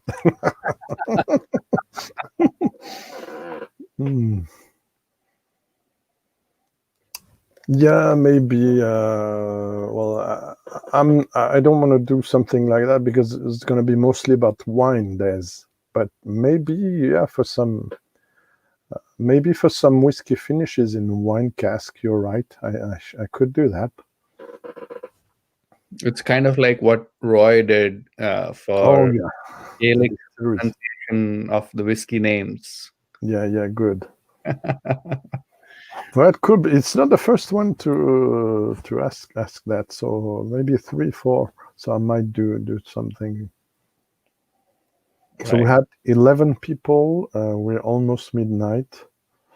We'll see if I try the bowmore tonight or not. We'll enjoy this for now. We'll have you on board, Vic. Do you have something to say about the year that was, whiskey-wise? Biggest disappointment and biggest happiness moment? Well, regarding a bottle or a situation? Show. So, I mean, obviously, because of the pandemic, any way you look at it, it wasn't a good year, right? For me, so my name on YouTube or any other social media, Silver Lock Whiskey Club, comes from the club that I started at the end of 2019, right? And we just met 3 times before we got into this lockdown, and the entire club kind of fell apart. Oh no! Right, so you didn't keep a relationship with using Zoom and stuff. I don't want to be indiscreet, but it could have made the bridge. We tried, but we were, all the members were new. We did not have that kind of relationship, so some people didn't really want to join, and all these virtual video conferencing meetings were very new to a lot of people, at least in the beginning of the lockdown stage, and it just didn't go anywhere. So so my club kind of fell apart. So that's the disappointing part of it. But then something more positive now. positive part is that I got to know a lot more, by getting engaged into the whiskey community on YouTube and There you go. Instagram, right? So I learned a lot, and I kind of engaged a lot, with the whiskey tubers through chats, and now I'm joining, Fantastic. the live. So that's been the positive, and it's been pretty interesting. Yeah. Okay, so I'm sorry to see this comment, but if you have any question, we can answer to something more simple, maybe, or more related to your experience. Don't hesitate, Molasses. We don't want this to feel a bit too geeky or elitist or anything. So feel free. I'm coming from a poor background. I started with 2 bottles, Glenlivet 12 and Ballantine's Pure Malt, something like that. Yeah. So I kind of know what you feel, guys. Yeah, everybody starts somewhere, so we've all we have to start somewhere, right? Similar journeys. Yeah. And honestly, it took me 7 years, something like that, to get to buy my first Port Ellen, and it was good. I didn't try it before that, because if I tried it first year, I would have hated it. In fact, I visited in my very early stage of discovering whiskey, collection from a big friend of mine who has a huge collection, and this also. And he asked, what do you want to try? I said, I want to try the #1 of your collection, because he rates them. And it was a very humbling exercise, because I tried it and I didn't like it. Because I was not ready for it. Simple as that. I retried it 5 years after that, and I said, oh my God, this is good. So you see, we have to learn and to really, really take the time to experiment, to compare. But at the end of the day, whatever I will say, whatever Serge Valentin, anybody, Ralphie, etc., will say, and he did a superb video, Ralphie, this year. I think it was a question name video, which is the best whiskey reviewer, something like that. I don't know if you've seen that, Vic. Who is the best whiskey reviewer? And the answer was you. I remember that. And I love that video. The answer was you, because your taste belongs to you only. Yeah. So, and it's the same. And I know I'm keeping repeating myself every time. This is the same for 2 things I studied in my own experience and studies, university and stuff. It's the same for cinema, for movies, and the same for art, fine arts. Right. I can spend hours to tell you how this movie or this painting is great because of this, and this elements. But if you don't like it, at the end of the day, it's your choice, it's your taste, and I cannot do nothing about that. And it's good. Yeah. In fact, I mean, if you look at anything for that matter, right? I mean, the self-discovery or kind of knowing yourself is the biggest quest, right? So knowing who you are, what you like, what you don't like, is, just understanding yourself is the biggest learning, and it is the biggest journey, and probably the most important journey you have. There you go. Oh, nice.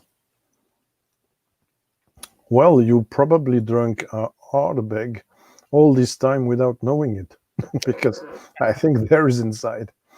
Not 100% sure, but there must be some inside. Even if Kulila and Talisker are more the drivers on the pitway of this. But my first ardbeg, when I tried my first ardbeg, it was in 2002. And at that time, I'm not sure I tried any pitted whiskey or something else in the Kulila 12, probably. And I have to check it out. I'm not even sure. So I won a trip to Glenmorangie in 2002, a 3-day trip with distillery visit, sleeping at the Cadball House, which is awesome, etc. And we had a tasting with Graham Hinson, who now runs Tomatin, if I'm not mistaken. I'm not sure. Is he running Tomatin? I have to check, double check. Anyway, we had in the flight the 3 distilleries that did belong to the Glenmorangie PLC portfolio before LVMH and Diageo agreement on ardbeg and stuff. So at that time, they had, to put a long story short, Glenmorangie, ardbeg, and Glenmoray. And we had a flight with, let's say, 6 whiskies, and the last one, the only peated one, was ardbeg 10. Interesting. And with the first time I was trying ardbeg 10, and I hated it. For me, it was just eating earth, taking earth on the ground and plain earth. So I hated it. What does he say now?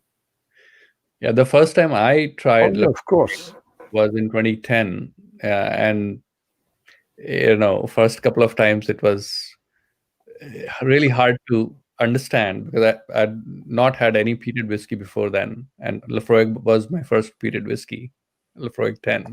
Laphroaig 10, I have to say, it's very harsh compared to Kulila 12 or Laphroaig 10 from the 1980s. I had the chance to try. They were really like a sweet candy with tropical fruits, just a bit smoked. Yeah, from something much ashy and earthy. Well, I would say not people like me. I'm just a wheat channel, and I have a blog that's existed prior to the channel. But I know Serge Valentin and other people very famous, and I know people buy everything. Some people buy everything Serge Valentin or Ralphie, let's say, rate over 90 out of 100, and that's a problem indeed. So and also the way we are rating, it's a big debate, and lately I've been not very satisfied of my own way of rating. So because my experience changed, because also there's some parts of my rating that are a bit difficult to explain, and very subjective.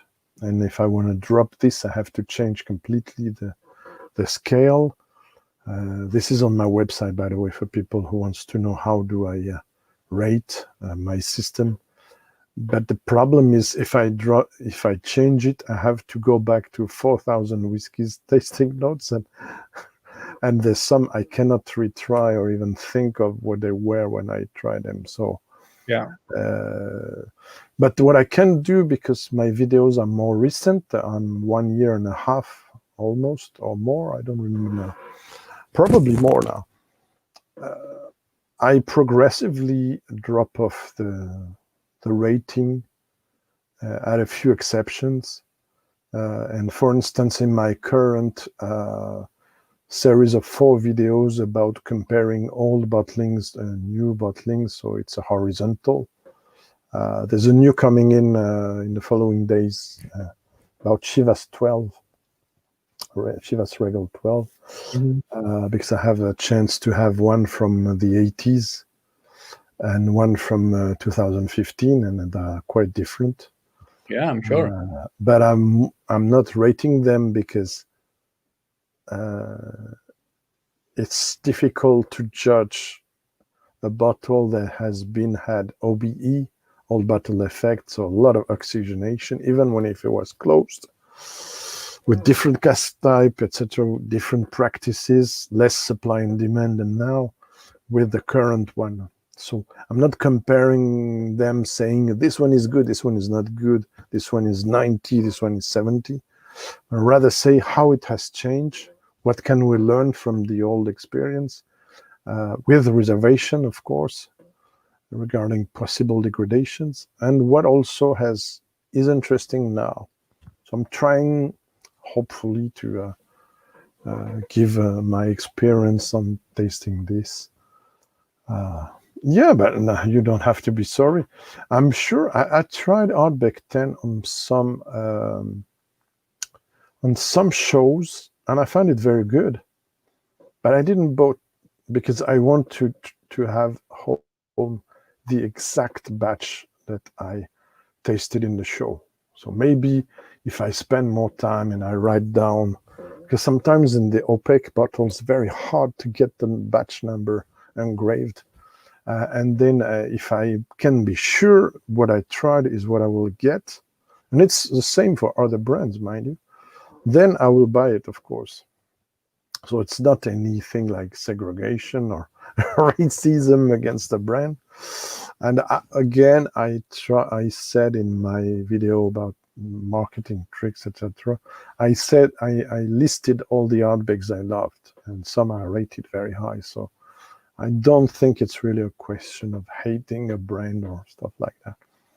I saw some reviewers that also put me off with saying why people hate ardbeg or why people hate Bimber or etc.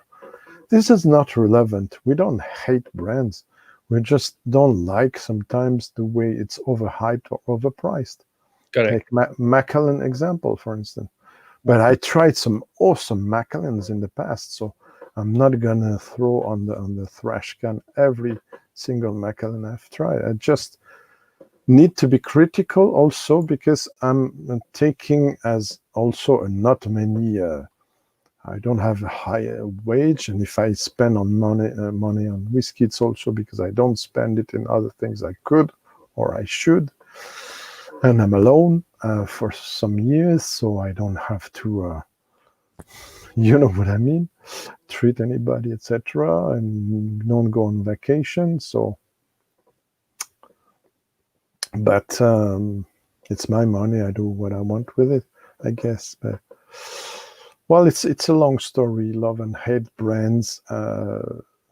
Are we, for instance, are we biased when we review a Springbank or a Port Ellen? Me, for instance, am I?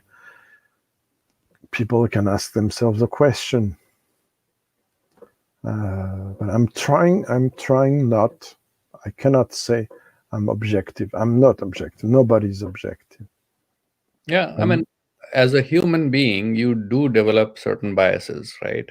And those biases could be because of the experience you've had, at the time when you tried that bottle or dram, right? And you associate, at the end of the day, it is all about memories. So, yeah, sure. natural bias that can creep in. So, certainly it's possible. Interesting. One of the most popular, for instance, Kulila 12, some do not connect with it, and Wow. some do. I love Kolila 12. I love Kolila 12. So everybody's experience is relevant because it's different. Yeah. Burnt log. Yeah. First time, of course. First times are very important for the best and for the worst, right? Put a long story short. I actually quite liked ardbeg 10, but my favorite ardbeg is really Corvraken. Okay. Have you tried? Yeah, problem is I'm too old for. There used to be a 16 years old called Armagnac Beast. I have heard of it, but I've never tried that. Oh my God, it was so good. And the time I hesitated, long time I hesitated to get a bottle around 100 euros. It was gone. And now it's super high price secondary market. Mm-hmm. The only thing I managed to grab, and it's still probably my top 5 ardbegs of all time, is the Almost There bottle, which is a 9 years old, and I still have some. It's a 9 years old at Cask Strength, but when you put a few drops of water in it, it feels like a 20 years old. It's a weird thing. And it's ha ha ha. Very good. That's a good one, Des. Yeah. Well, there's a lot of peat lovers out there, and I am one of them. Yeah. Now, So it this is is a, really like one, when you start tasting the peated whiskies at first, uh, you don't necessarily fall in love at the first taste, so to speak. Um, but you develop it over time, right? I mean, uh, and once you start liking it, there is really no turning back. I mean, exactly. And once you try the old, well done peated whiskies, such as Lagavulin 25 years old, or some single cask of Lafrogue, or Ardbeg 75, 74. You I can want a chance to taste those, but imagine. excuse me, I'm having a cake because that one is so special that it's hard to go after that. Do you know what is the peat level on that?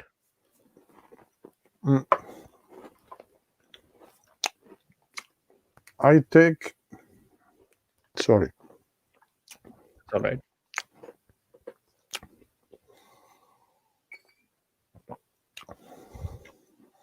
I don't know to talk either. No worries. Normally it's 55. Right. Then after they give the level of peat, like I said in other video, they give you the level of peat before distilling Correct. and before maturing. So, like a friend of mine who's not in the chat apparently, Eladi Rombut, Eladi WordPress. I recommend people to check this out. Very nerdy, very technical, but he's a chemist, he's an engineer. So he studied different levels of peat for whiskies and for a lot of things, and he gives a lot of information about peat in his blog. Otherwise, you can go in my demystifying marketing tricks about ardbeg and Octomore and Waterford, which did a lot of buzz. And you have links to his blog, where he explains exactly the same, but more technically. There's a loss. Basically, there's a big loss between what you say, what companies state, distilleries state before as ppm, but they don't say it's before. It's only when you ask them and you search that I explain it's before. Right. Right. But what does Graham says there? Yeah, exactly. Yeah, nice introductory to peat as well. We forgot it's the island. I mean Highlandy, but on Northern Ireland. Peat, which is different from Isla peat because there are no trees. So it's basically the heather and the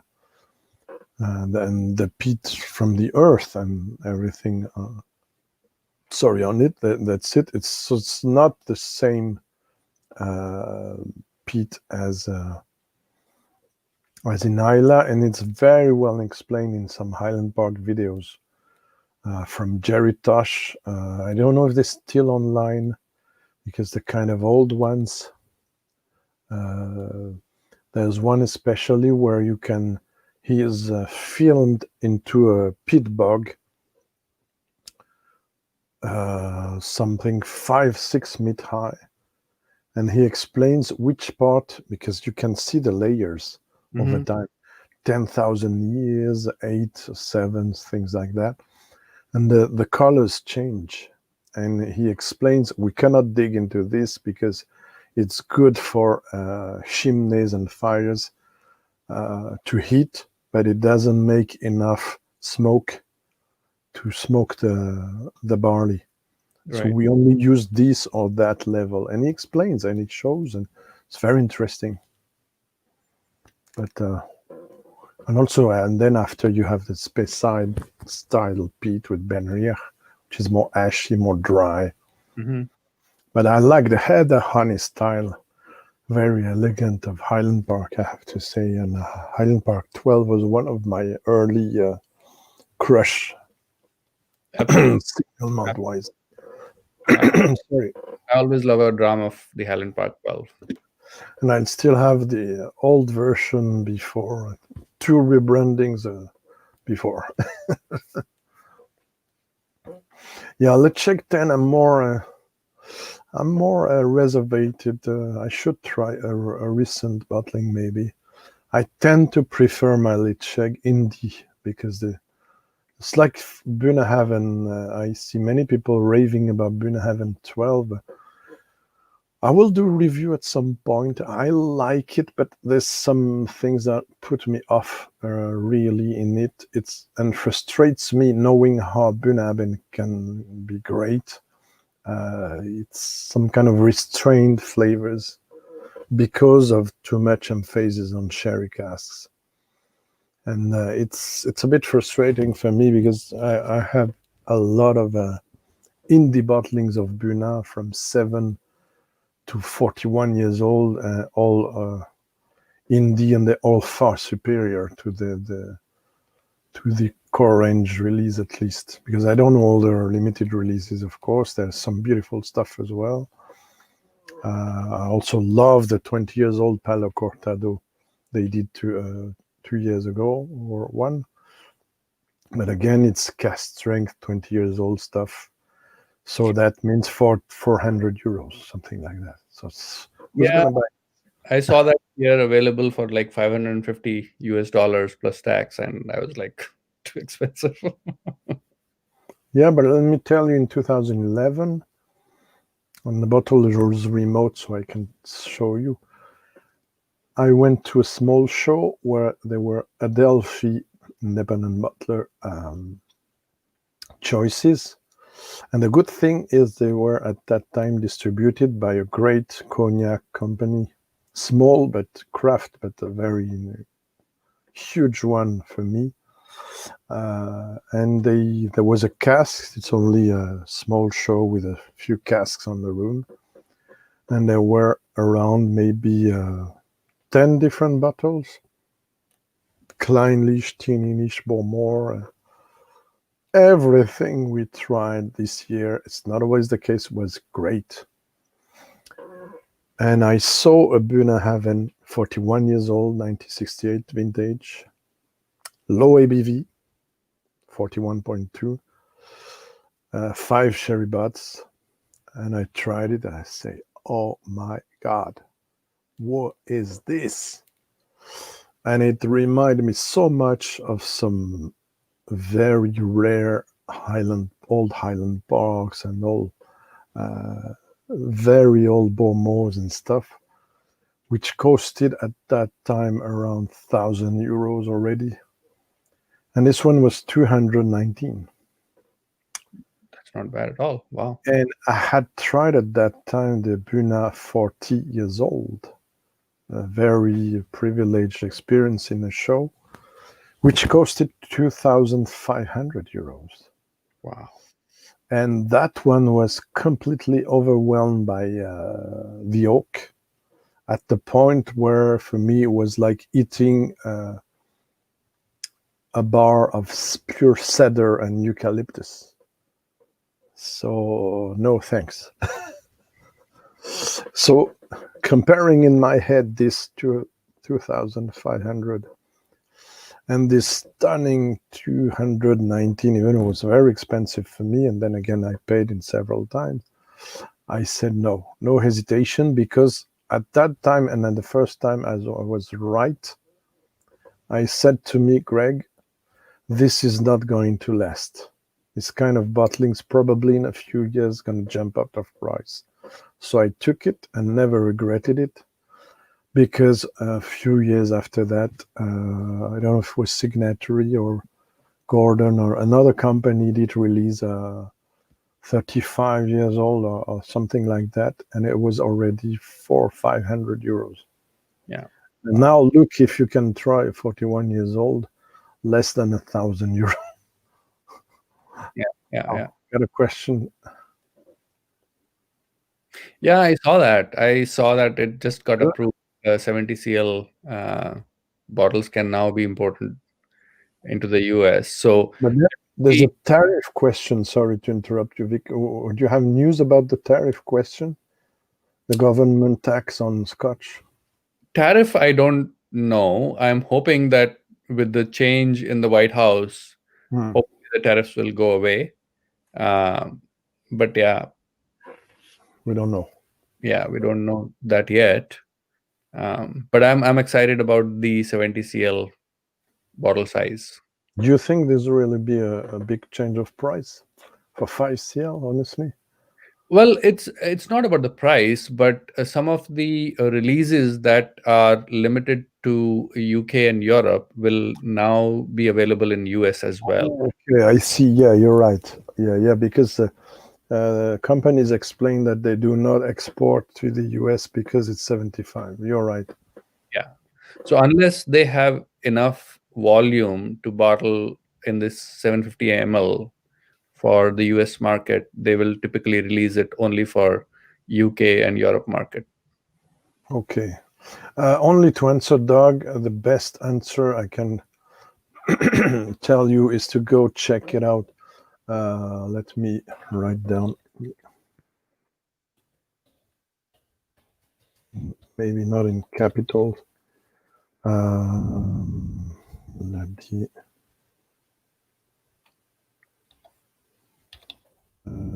WordPress, something like that. Check it out. Check out Ltd WordPress blog, because they explain everything much more than me about phenols and stuff. And I learned that phenols are not necessarily only the PT elements. So it's a very complex question. So I don't want to say something wrong now. But yeah, the phenolic compounds, there's some that are regarding peat, some others are not related to peat and to the result in smoky flavors. So I'm not going to enter that. I know my limits. Yeah, maybe, I don't know. I never heard of it. You're welcome, Doug. It's really worth checking this. Does a lot of experiments, studies a lot about what is whiskey, the content, the container, the cask, the glass, everything. It's mind-blowing, the content Rumboot from Netherlands put in there. There's so many talented and knowledgeable people over there. Okay, shall we move on to the last one? The bowmore. So give me a minute, Greg. I will grab something else. No problem. Yeah, just I'll turn off my camera for a minute. No problem. Then I will remove. Yeah. So I'm gonna pour myself a bowmore that was around €100 when it was out, only available at the distillery. I didn't visit the distillery, but a friend of mine brought it to me in 2011, and it was released in 2008. It's 1995 vintage with 4 casks. No, 5 casks. 5 sherry butts. So big casks, around 500 or 600 liters casks. So this is a Cask Strength, 13 years old, bottled at 54.6. And if the whiskey friend is still there, I think he knows this well. When I first tried this bottle, way long time ago, honestly, it brought a tear to my eye. it was so. There you go. So I'm trying this, and you're trying. It's the 19-year-old Lecheg. 19. Okay, what a color! And it's a P.X. Cask Strength. Nice. Well, there's some Lecheg they release these last years that I found very good, and the others that was more reserved about them. I like the Marsala they did, which was 17 or 15 years old. I don't remember. But the problem is the price. They ask, in Europe at least, a high price for those. Mm-hmm. And I often think in the indie ask a better price. Just me. Yeah. Yeah, of course. But even if it's a sherry butt, to be honest, as much as I love this and praise this, there's a chance also that there could be some caramel coloring.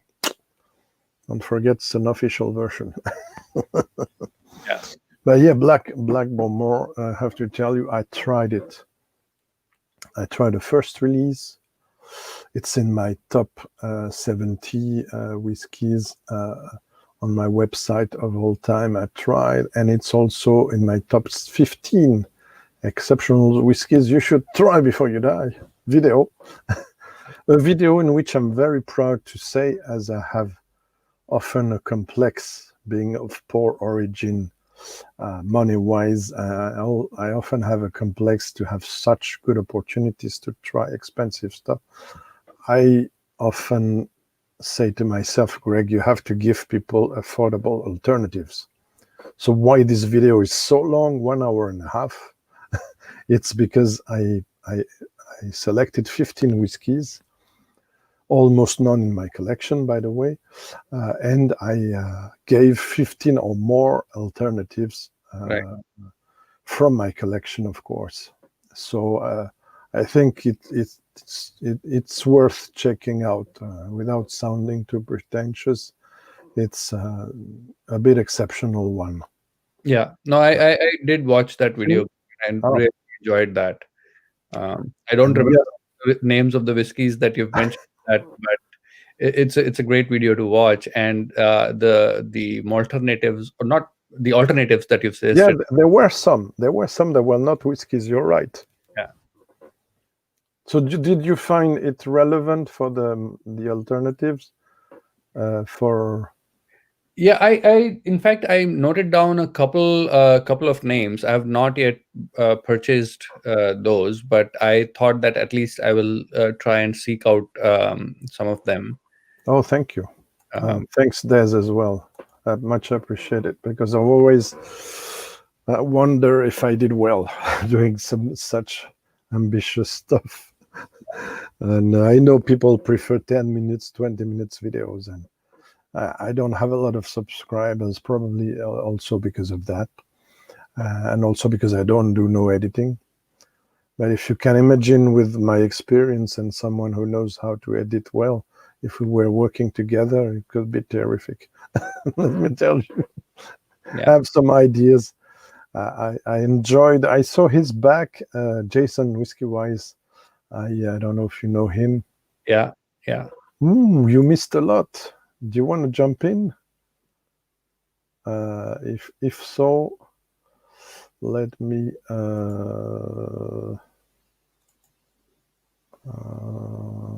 No, in the comment. I have to put it in the comment. There you go. It's not too late. I'm not gonna last more than an hour, I think. But if you feel like Frederick, come in and I will show you. Otherwise, anyway, we're up to the bowmore now. A bowmore 13 you might like. This is gone now. This was 100 euros. This is thousands now. Secondary. You missed this. Also, ardbeg P.X. fully, and also, most of all, because I know you're as me, you missed this awesome stuff I opened today. Maybe, Greg, you should rank today's lineup, wow. in the order of your most favorite to least favorite after you taste the bowmore, of course. Yeah, because this bowmore, I tried a bottle that was. I have to remove this. Sorry, how do you do that? This. I tried it at a friend, and it brought a tear to my eyes, etc. But you see the level. I only tasted 2 times, and for the moment, it doesn't blow my mind, because I think it needs to open up, probably until this level. Right.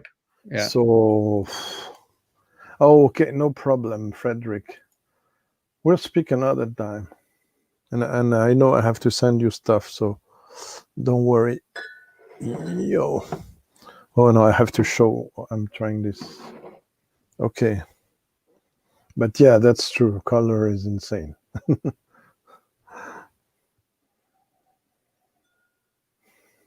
Oh, okay, good. So you know more than me about these. Nice. But even without the bowmore, it will be hard to rank. Do you want to rank Vic out of 100 or approximate?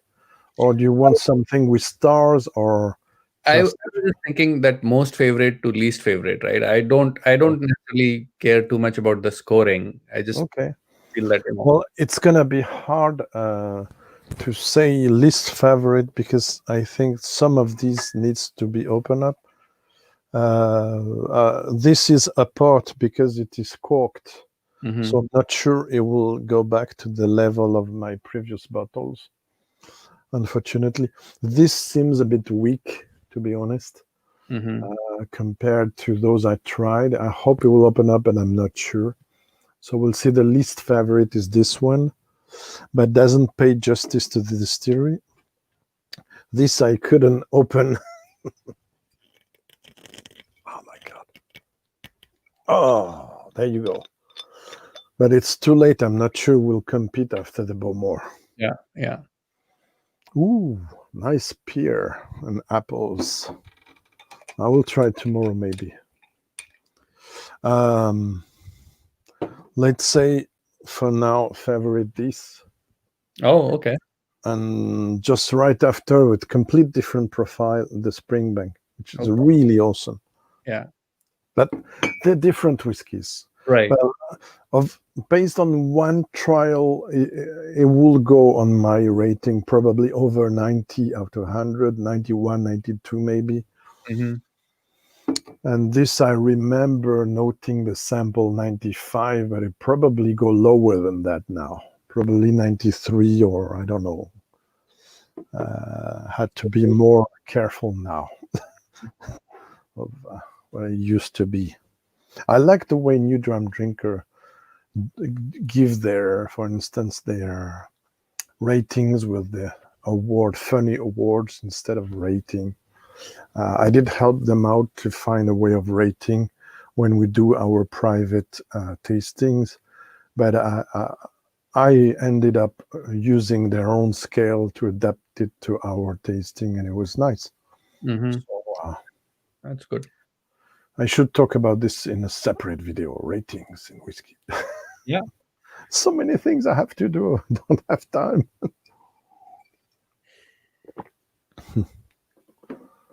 So, what did Lecheg, 19 Cask Strength P.X. P.X. Okay. Yeah. So that was in echo with the ardbeg P.X., right?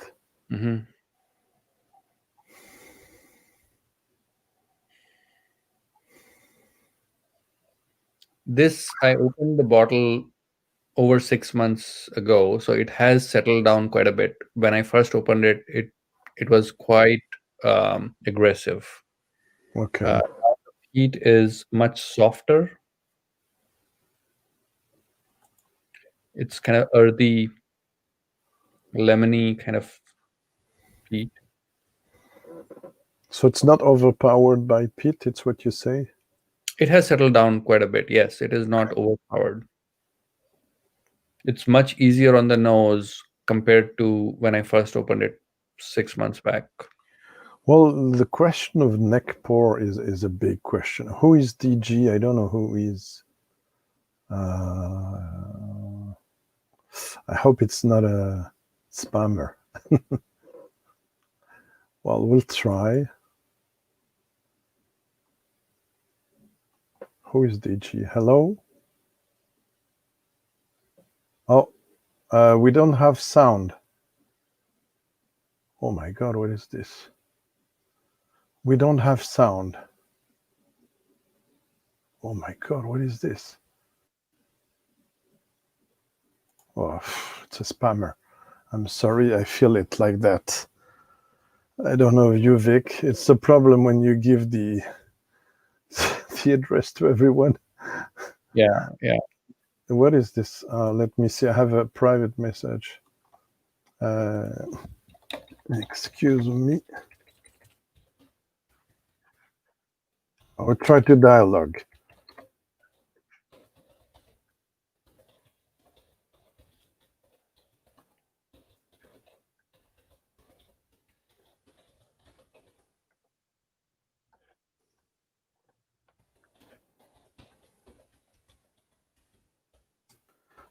Basically, I'm trying to understand what he says.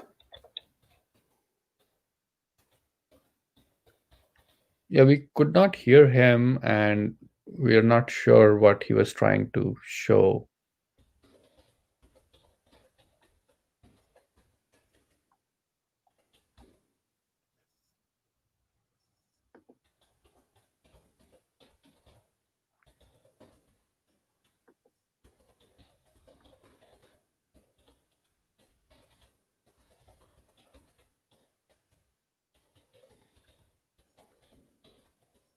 Okay, I will still answer to him because I don't like to put people out with no reason. We'll see if he answers to the private chat, and we'll make it come back if there's no problem. But I never heard of him, so I don't know. Hope it's okay. Meanwhile, oh, I got nice wishes from Leon Webb.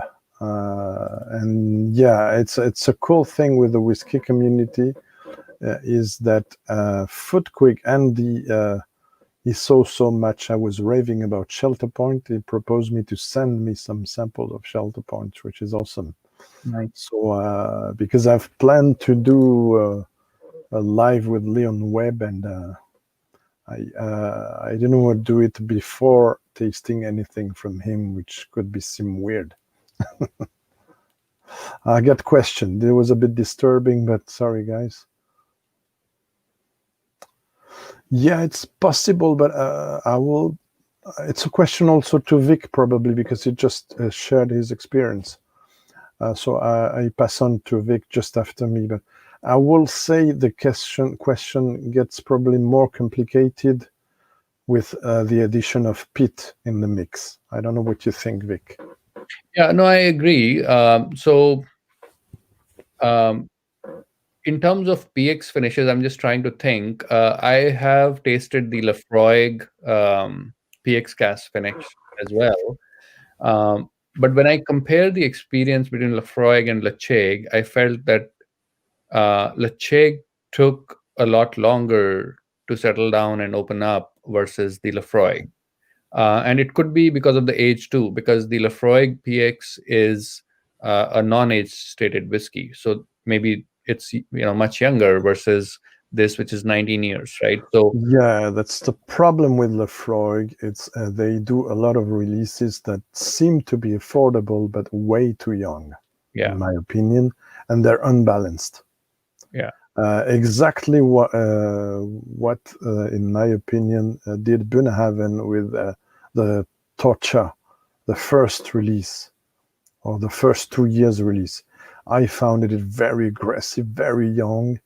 While when you try some indie bottling single cask of same year, 5 years old, they're super balanced and they're super good.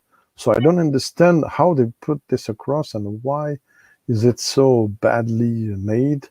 Maybe because it's a massive release. It's also the problem. So I don't know. I think Lefroy did a lot of average stuff in the core range, all this select and different no age statement stuff. Where when you compare all these, I don't know what you think, but Vic, when you compare all these to the balance and the accomplishment of a young peated whiskey such the Longrow peated, they cannot compete. Yeah. For me. It's so good. Longrow peated is an N.C.S. It is so good compared to many of these. I don't like the triple wood, for instance, Lefroy. I haven't tried a recent batch. Okay, that's right.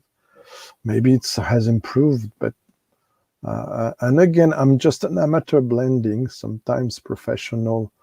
There's some who support me, like John Glazer, and there are others who kindly sim some concurrency or don't like the assurance I have with that, if I may say. And they say, oh, you cannot improvise yourself. I don't improvise myself. I'm just trying to understand. Yeah. But I know I'm right on some things. For instance, when I discussed with Richard Pattison about an expression of Jura, which I liked lately, but not at all at first time, and he explained me the recipe, basically the prophecy, which was peated, heavily peated. At the beginning, it was only 5 years old or so, with an addition of few casks from 15 to 25 years old. But it wasn't balanced, and I knew why, because I'm just an amateur, okay, but I have some experience in blending, home blending, okay. It's because for me there was no intermediary ages to do a balance and a complexity and have depth. So it's like you were just dropping a few old stuff in something very raw and feisty and young.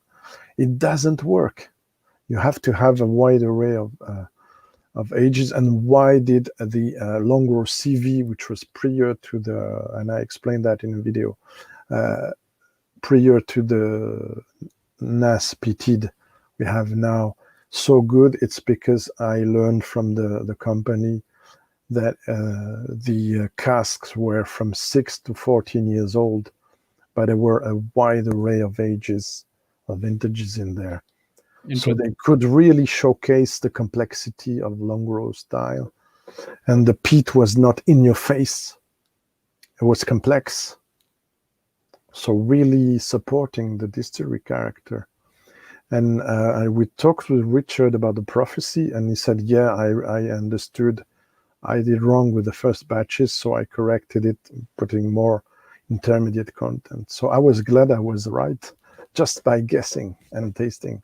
Wow. But I'm just an amateur. I don't have a job in, unfortunately, in the blending industry. It's a bit late maybe now. I don't know. I tried, but... that's an interesting point, Greg. I have heard for really good cognacs, like the XO cognacs, some of the liquid there is, between 10 and 70 years old. And I guess, they use, the entire spectrum between 10 and 70 years, right? Maybe as they go up in age, the proportion, comes down. Yeah, sure. But First thing to know is this. Then when you see the price, you can have an idea of, it's not the only thing, but you can have an idea if it's a 50 euros XO, you probably don't have 70 years old content in there. If it's a 300 years old XO, maybe. But XO technically, it's before something like last year, I think, or a few years ago, it meant 6 years old minimum. Yeah. And it was changed to 10 years old minimum.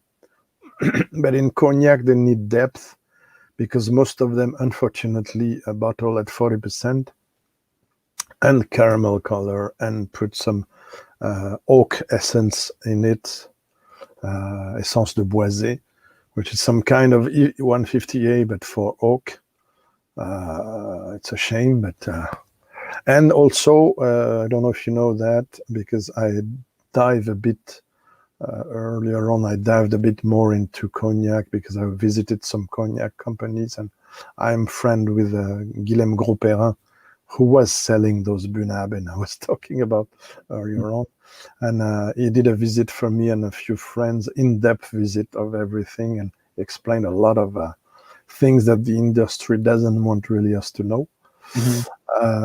That's why I'm going to do also a cognac live someday with guests, professional or we'll see. And I bought some cognacs lately and Armagnacs to do this comparison and dive more into that. Also a practice that's very common in cognac, Vic, and I'm not sure it's so common in whiskey, except for very old whiskeys. It's the re-racking, recasking. A lot of cognac companies, when they see a whiskey getting tired with oak, so too many tannins, too much oak, because tannins can come from the oak, but they also can come from the wine.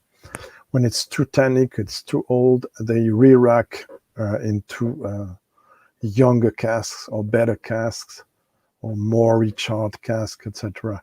So they change the profile. And also they stop the aging, which people often don't know. They stop the aging, so you can see. I tried, for instance, a cognac from 1820, but it was not a 2000 years old. The aging has been stopped around 70 or 80 years old. When you say you stop the aging, like do they move it to like a glass container, or? Yeah, they move it into what in France we call Dame Jeanne.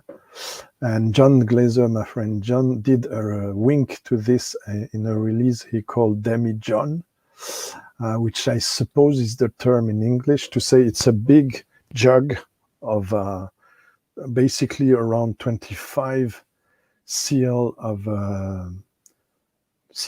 25 liters, sorry, of a glass jug with a big, thick cork on top, probably this height, compared to, for instance, you have to imagine this thickness and this in width. So there is no move, there is no way air can come into that. So that's what I call stop. And we saw some. And this is made to stop the aging, to avoid those over tannic and ruined casks, but to keep them, to release them when they want, to mix them with the younger cognacs. And this is how they do their not only XO but hordage, which is beyond age, what they say, beyond any age, if I may say in English. So this is the way they do. So this is another kind of practice than in Scotch industry. But, and also I learned it from Richard Patterson, they do that at Delmore, Macallan, and other companies doing very old stuff. They do that to pretend it's very old and pretend it's worth the very high price. Let me check. I will come back to this. Yeah, sure. And I think I talked about this already shortly in my, again, sorry to do self-advertising, in the 15 exceptional whiskies, etc. For some whiskies, if you notice that, guys, I said I have no whiskey that can match this, but I have a cognac or an Armagnac, because when it ages, we can find almost the same profile of this compared to this. Not always true, but sometimes is. So yeah, but I should do that. What do you want for next Christmas? The review, or to have cognacs and Armagnacs home? I think it's the 25-liter glass container full of okay. old whiskey or old cognac. So yeah, for instance, Richard Patterson made me try my oldest whiskey to date, 58 years old Sirius, with cost an arm and a leg. And he told me there were a vatting of 90-50 something, 90-50 casks with 90-20 and 1878 casks. We didn't have time to discuss a lot because it was in a show. But what I understood, they recast those 1878 casks because it was around 2010 or 15. So you cannot do something as old with no. There were at testing there were no oak impact, almost no. Interesting. Wow. It's impossible. That means they melted it with a lot smoother and younger casks. Plus E150A. Etc. Sorry. Well, you see that I respect a lot what Richard does, but it's such a shame to see so beautiful old casks then drop to 40% and caramel coloring and all that jazz.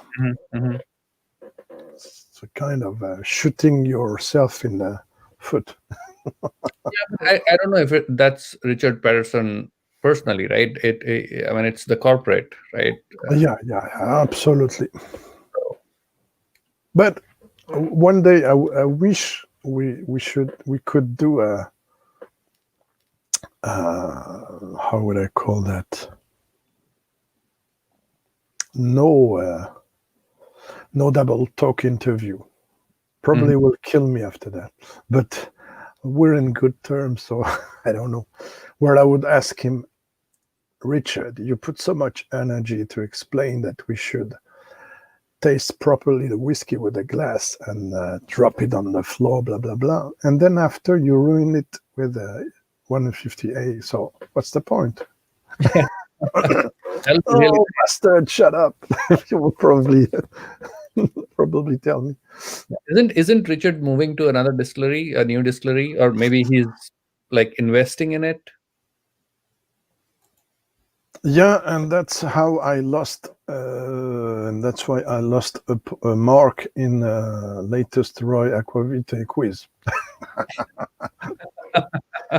Yeah, he's gonna run another distillery, and I was surprised. I think it's in another country as well, so I was surprised. And I thought it was in Scotland only. In Scotland, okay, maybe.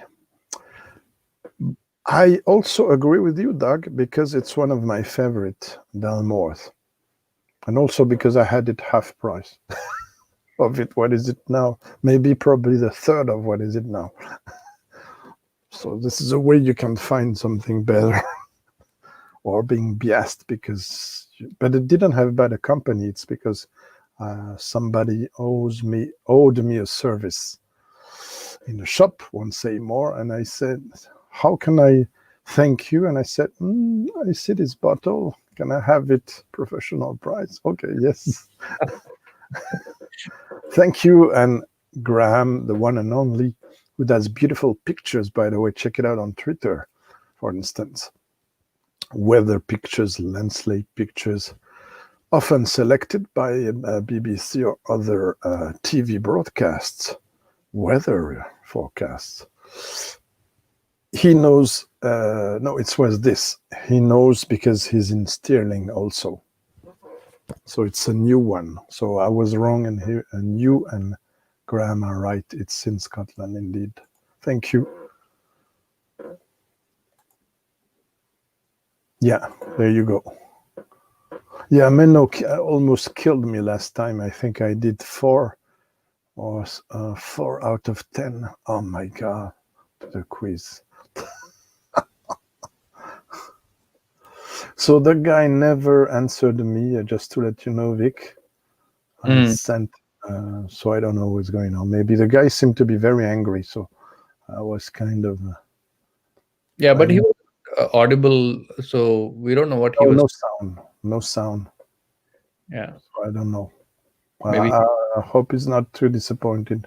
Yeah, yeah. Okay. Okay, I let it, I think, enough open up now. I always struggle, I have to say, because by this neighborhood, so I cannot put the speakers. I struggle a bit to taste with the headphones, I have to say. I don't know you. I'm fine. Yeah. What you get in your Lecheg? Yeah, it's very soft peat right now. I mean, it's just amazing how much the whiskey has changed in the last 6 months.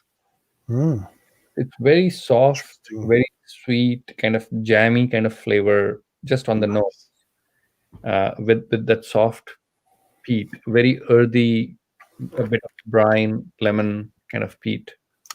You know what it reminds me of your description, Vic? It's my 2002, 2002, I think, Dinston Oloroso Organic, which is awesome.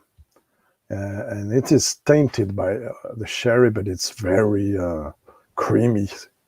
Sure, but that would be unpeated, I would think, right? Yes, true. Yeah. This is P.X, so it has that deep, rich sort of sherry. Yeah, exactly like with the ardbeg. Right. Maybe a little bit of cooked fruit with some dates and concentrated plum, kind of a Interesting. But Doug says. maker's mark. Oh, okay. Oh, wow.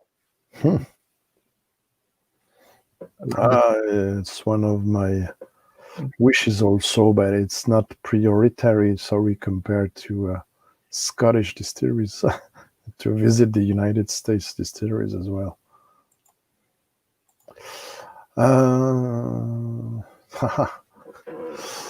Yes, I think it's very irrational for me, but I think it's probably it's like sometimes I have to put off the glasses. I don't know why. It's very irrational, but I think it has to do something with the circulation of air. When we think about retro-olfaction in French, it's rétro-olfaction. When you swallow the whiskey, and it's very important, for instance, for very old whiskies. When I tried the white bowmore, for instance, which is bourbon cask only, over 40 years old, 1964, the whiskey was the low ABV first off, then very light on the palate. I almost thought it was perfumed water at first sip, and I said, it's nothing. There's nothing in my mouth. Then I swallowed, and then the magic happened. I said, wow. But it went to my throat, and I don't know how to explain, and it back on my nose. So I think when you close your ears, you're preventing the air to circulate correctly. So probably it's lowering the experience. Sorry for the sound. Lowering the tasting experience, I guess.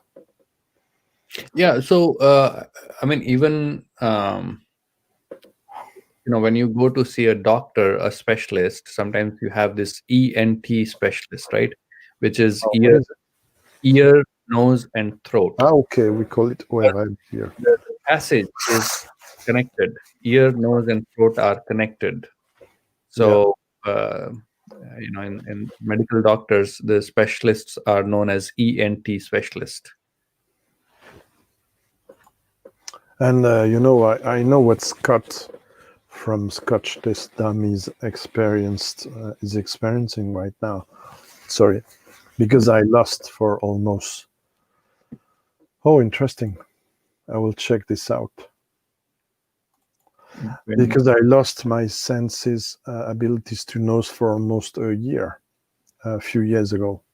after burnout and a virus, etc. And it was from a virus because I was in weak condition, general condition. And I almost lost everything, and I didn't know if she will come back.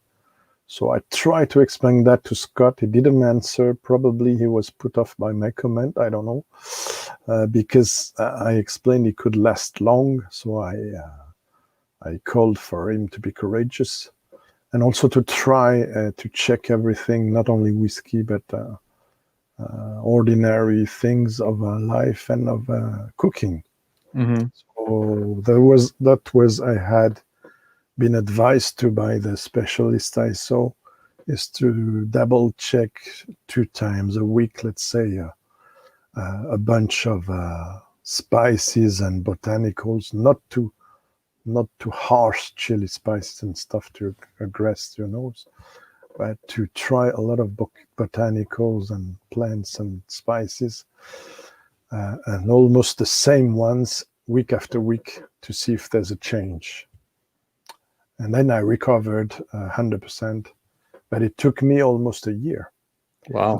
Time was coming and going, so with hope and then desperation. And also I had not only anosmia, but also cacosmia, which is smelling bad things. Basically, I'm sorry, I already explained that somewhere. But basically it meant every whiskey was tasting like shit. My God. Can you imagine that for a taster and reviewer? But yeah, it's behind me now, and I hope it will never come again, COVID or anything wise. So, okay, so I'm trying to have the headphones enough to hear you, but not to bother me. Okay, so this has the floral notes and green notes and maritime notes that put a lot of people off, I know, especially in the young generation. And I don't think it's only because it's official bottlings. But then it's also the way the sherry works with the peat, like we saw a bit with ardbeg. It's this rubbery thing that can put off some people. I had it, but with the air, it's much better now. So it's rich, oloroso, chocolatey, different from the other. Not too much oxidative. And I love those figs, prunes, and sultanas, and wow, it's good. And that floral, almost perfume that many people hate, me, I love it. And I don't think it's overpowering. And also, it's that famous FWP. It's an insult to French people. So, you know what I'm talking about? I don't want to pronounce it. Good question for you, my friend. Probably. Let's see. It depends on, how many people have the interest. So I would love to start something,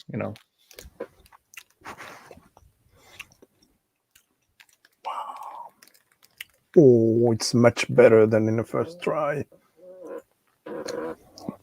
The finish is amazing. Pretty amazing. All these, it's getting a bit oriental, fruit-wise. Fruit and spice-wise, oriental, I mean Middle East spices and flavors. With dates, lots of dates and sultanas. Yeah. But it's some violet in the background. It's very, very appealing. And yes, there's something perfume in bowmore. But when you try black bowmore, this is the closest thing to a perfume that you can imagine, in my opinion. This is not your ordinary whiskey. Mm-hmm. It's even not your ordinary or extraordinary old Macallan or Glen Grant or Stradilla. This is another league. This is something completely different. And that's why I compared it, the Black Bowmore, to the very exuberant Martel Cognac Cordon Bleu. This is the closest thing I could find on the exuberant floral explosive profile, but still fruity just after it. Yeah, This is wonderful. I'm glad I have a bottle of this, at least. sounds like it.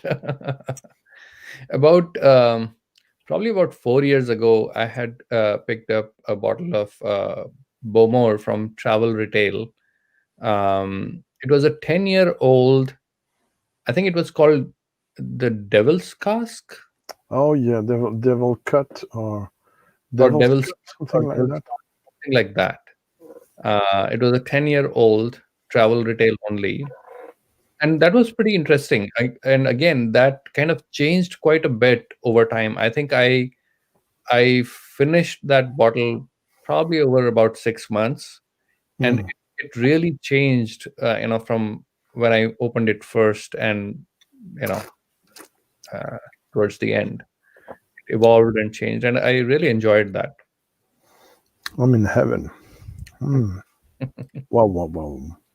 Okay, so this is gonna be better each time I'm gonna try it. I think. So, is this better than the ardbeg? Hard to say. Maybe next time will be better. Okay. Okay. But again, I just opened the ardbeg. Mhm.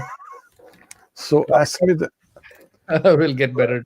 let's say, let's make a crazy wish. Let's say that in 6 months, which I not believe at all, but okay, let's say in 10 months,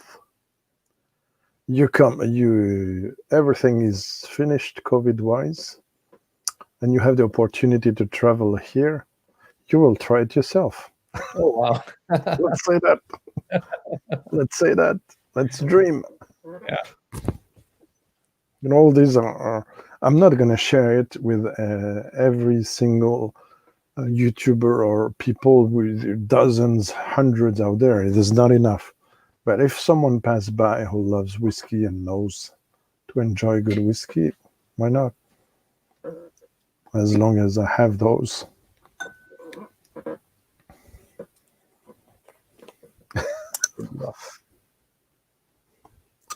Okay, I'm going to finish it.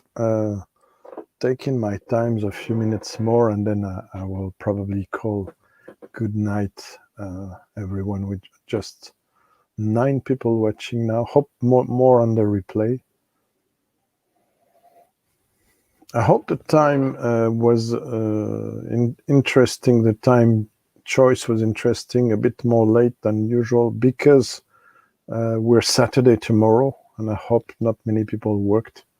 But as you say, probably there's a hangover syndrome in there. Yeah. Possibly. And it could be, some other family commitments too. January 1st, New Year's Day. Probably people want to spend some time with the family, maybe doing some planning and Which I couldn't do.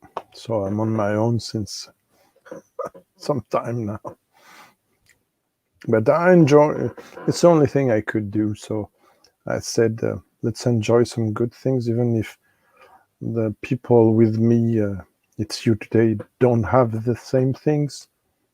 But it's kind of sharing an experience still. absolutely. Yeah.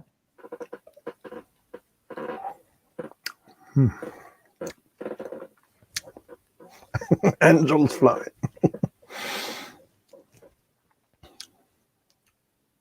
I think I did a review of it. I love Graham questions, David Owen questions, Pete Head question. They will have good question during chat. I'll let you start first if you have an idea. Or So for me, it would definitely be springbank and maybe ardbeg and Gunahavan. Well, basically Campbelltown and Islay, so I can only second to that.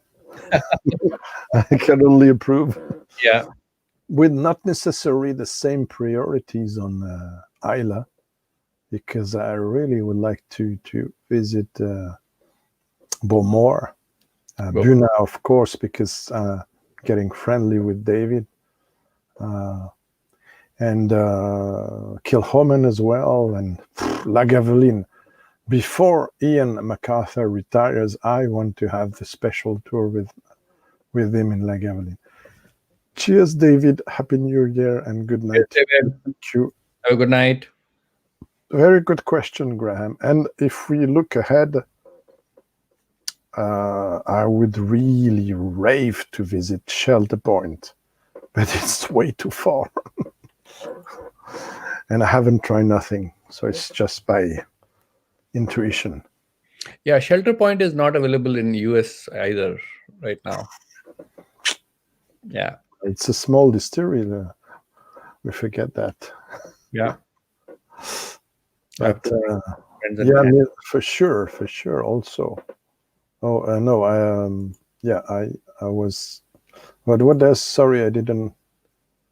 Oh, thank you so much. Thank you. Yeah, this is the problem. I never been really interviewed by. I don't want to say that, it's not very polite, maybe, but I often don't have people with a comparative experience to interview me about things and to take time, not with 1,000 guests.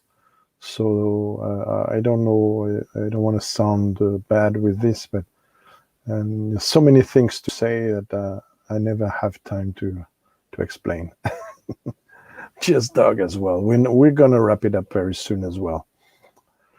Yeah. Well, last thing to say, maybe, Vic, before. Well, I just hope that everybody has a better year in 2021 versus 2020. I know, this pandemic has impacted pretty much everybody, right? Absolutely. And in ways that probably are not the best, desirable ways, but I hope things go better for everybody this year. And with the vaccines being out, I hope the worst is past behind us. I'm not sure about that. I cannot. But let's forget it. It's the hope. Yeah. Anyway, the same, except I don't believe in that vaccine for now. But same hope to things to go better, to be able to meet people, because the one thing I think many people don't speak about in the media, especially in mainstream media, because they don't want to, is the psychological impact of lockdown and curfew and stuff on people. And it's very damaging, individuals especially. And honestly, like I said, if it wasn't for the whiskey community making videos on YouTube, being passionate as I am about this topic, I don't know if I could have made it, being alone all these months and with some difficult stuff to deal with. I don't know if I would have made it without the support of the whiskey community and this passion of mine, this activity, even if sometimes I found it's useless nonsense and not very well made by me, and I'm never really satisfied on my videos, etc. But as long as I think some people find it interesting, and me, I feel the need to do it, I will continue. But really, thank you guys for your support, everyone out there, even on replay. It's important. And you've been a lovely guest, Vic. Thank you so much. Sure. I appreciate it. My time, but I someday, because it's an irreplaceable experience, despite all we said before, to shake hands and share bottles and see what people think of the whiskeys without that damn mask. Yeah. Yeah. Graham, you've been awesome as well in the chat. You will have some samples. We'll speak about that. If I can, Vic, you will have some too. We'll see how to deal with that. And thank you everyone for watching. Hope you the best for 2021. Then we're gonna say Vic and I bye everyone. Yeah. You Bye, want to stay a few minutes after the Sure. just a few minutes? Okay. Sure. Bye everyone. Thank you for watching. You've been awesome and supportive, and happy 2021. Yeah. Happy 2021.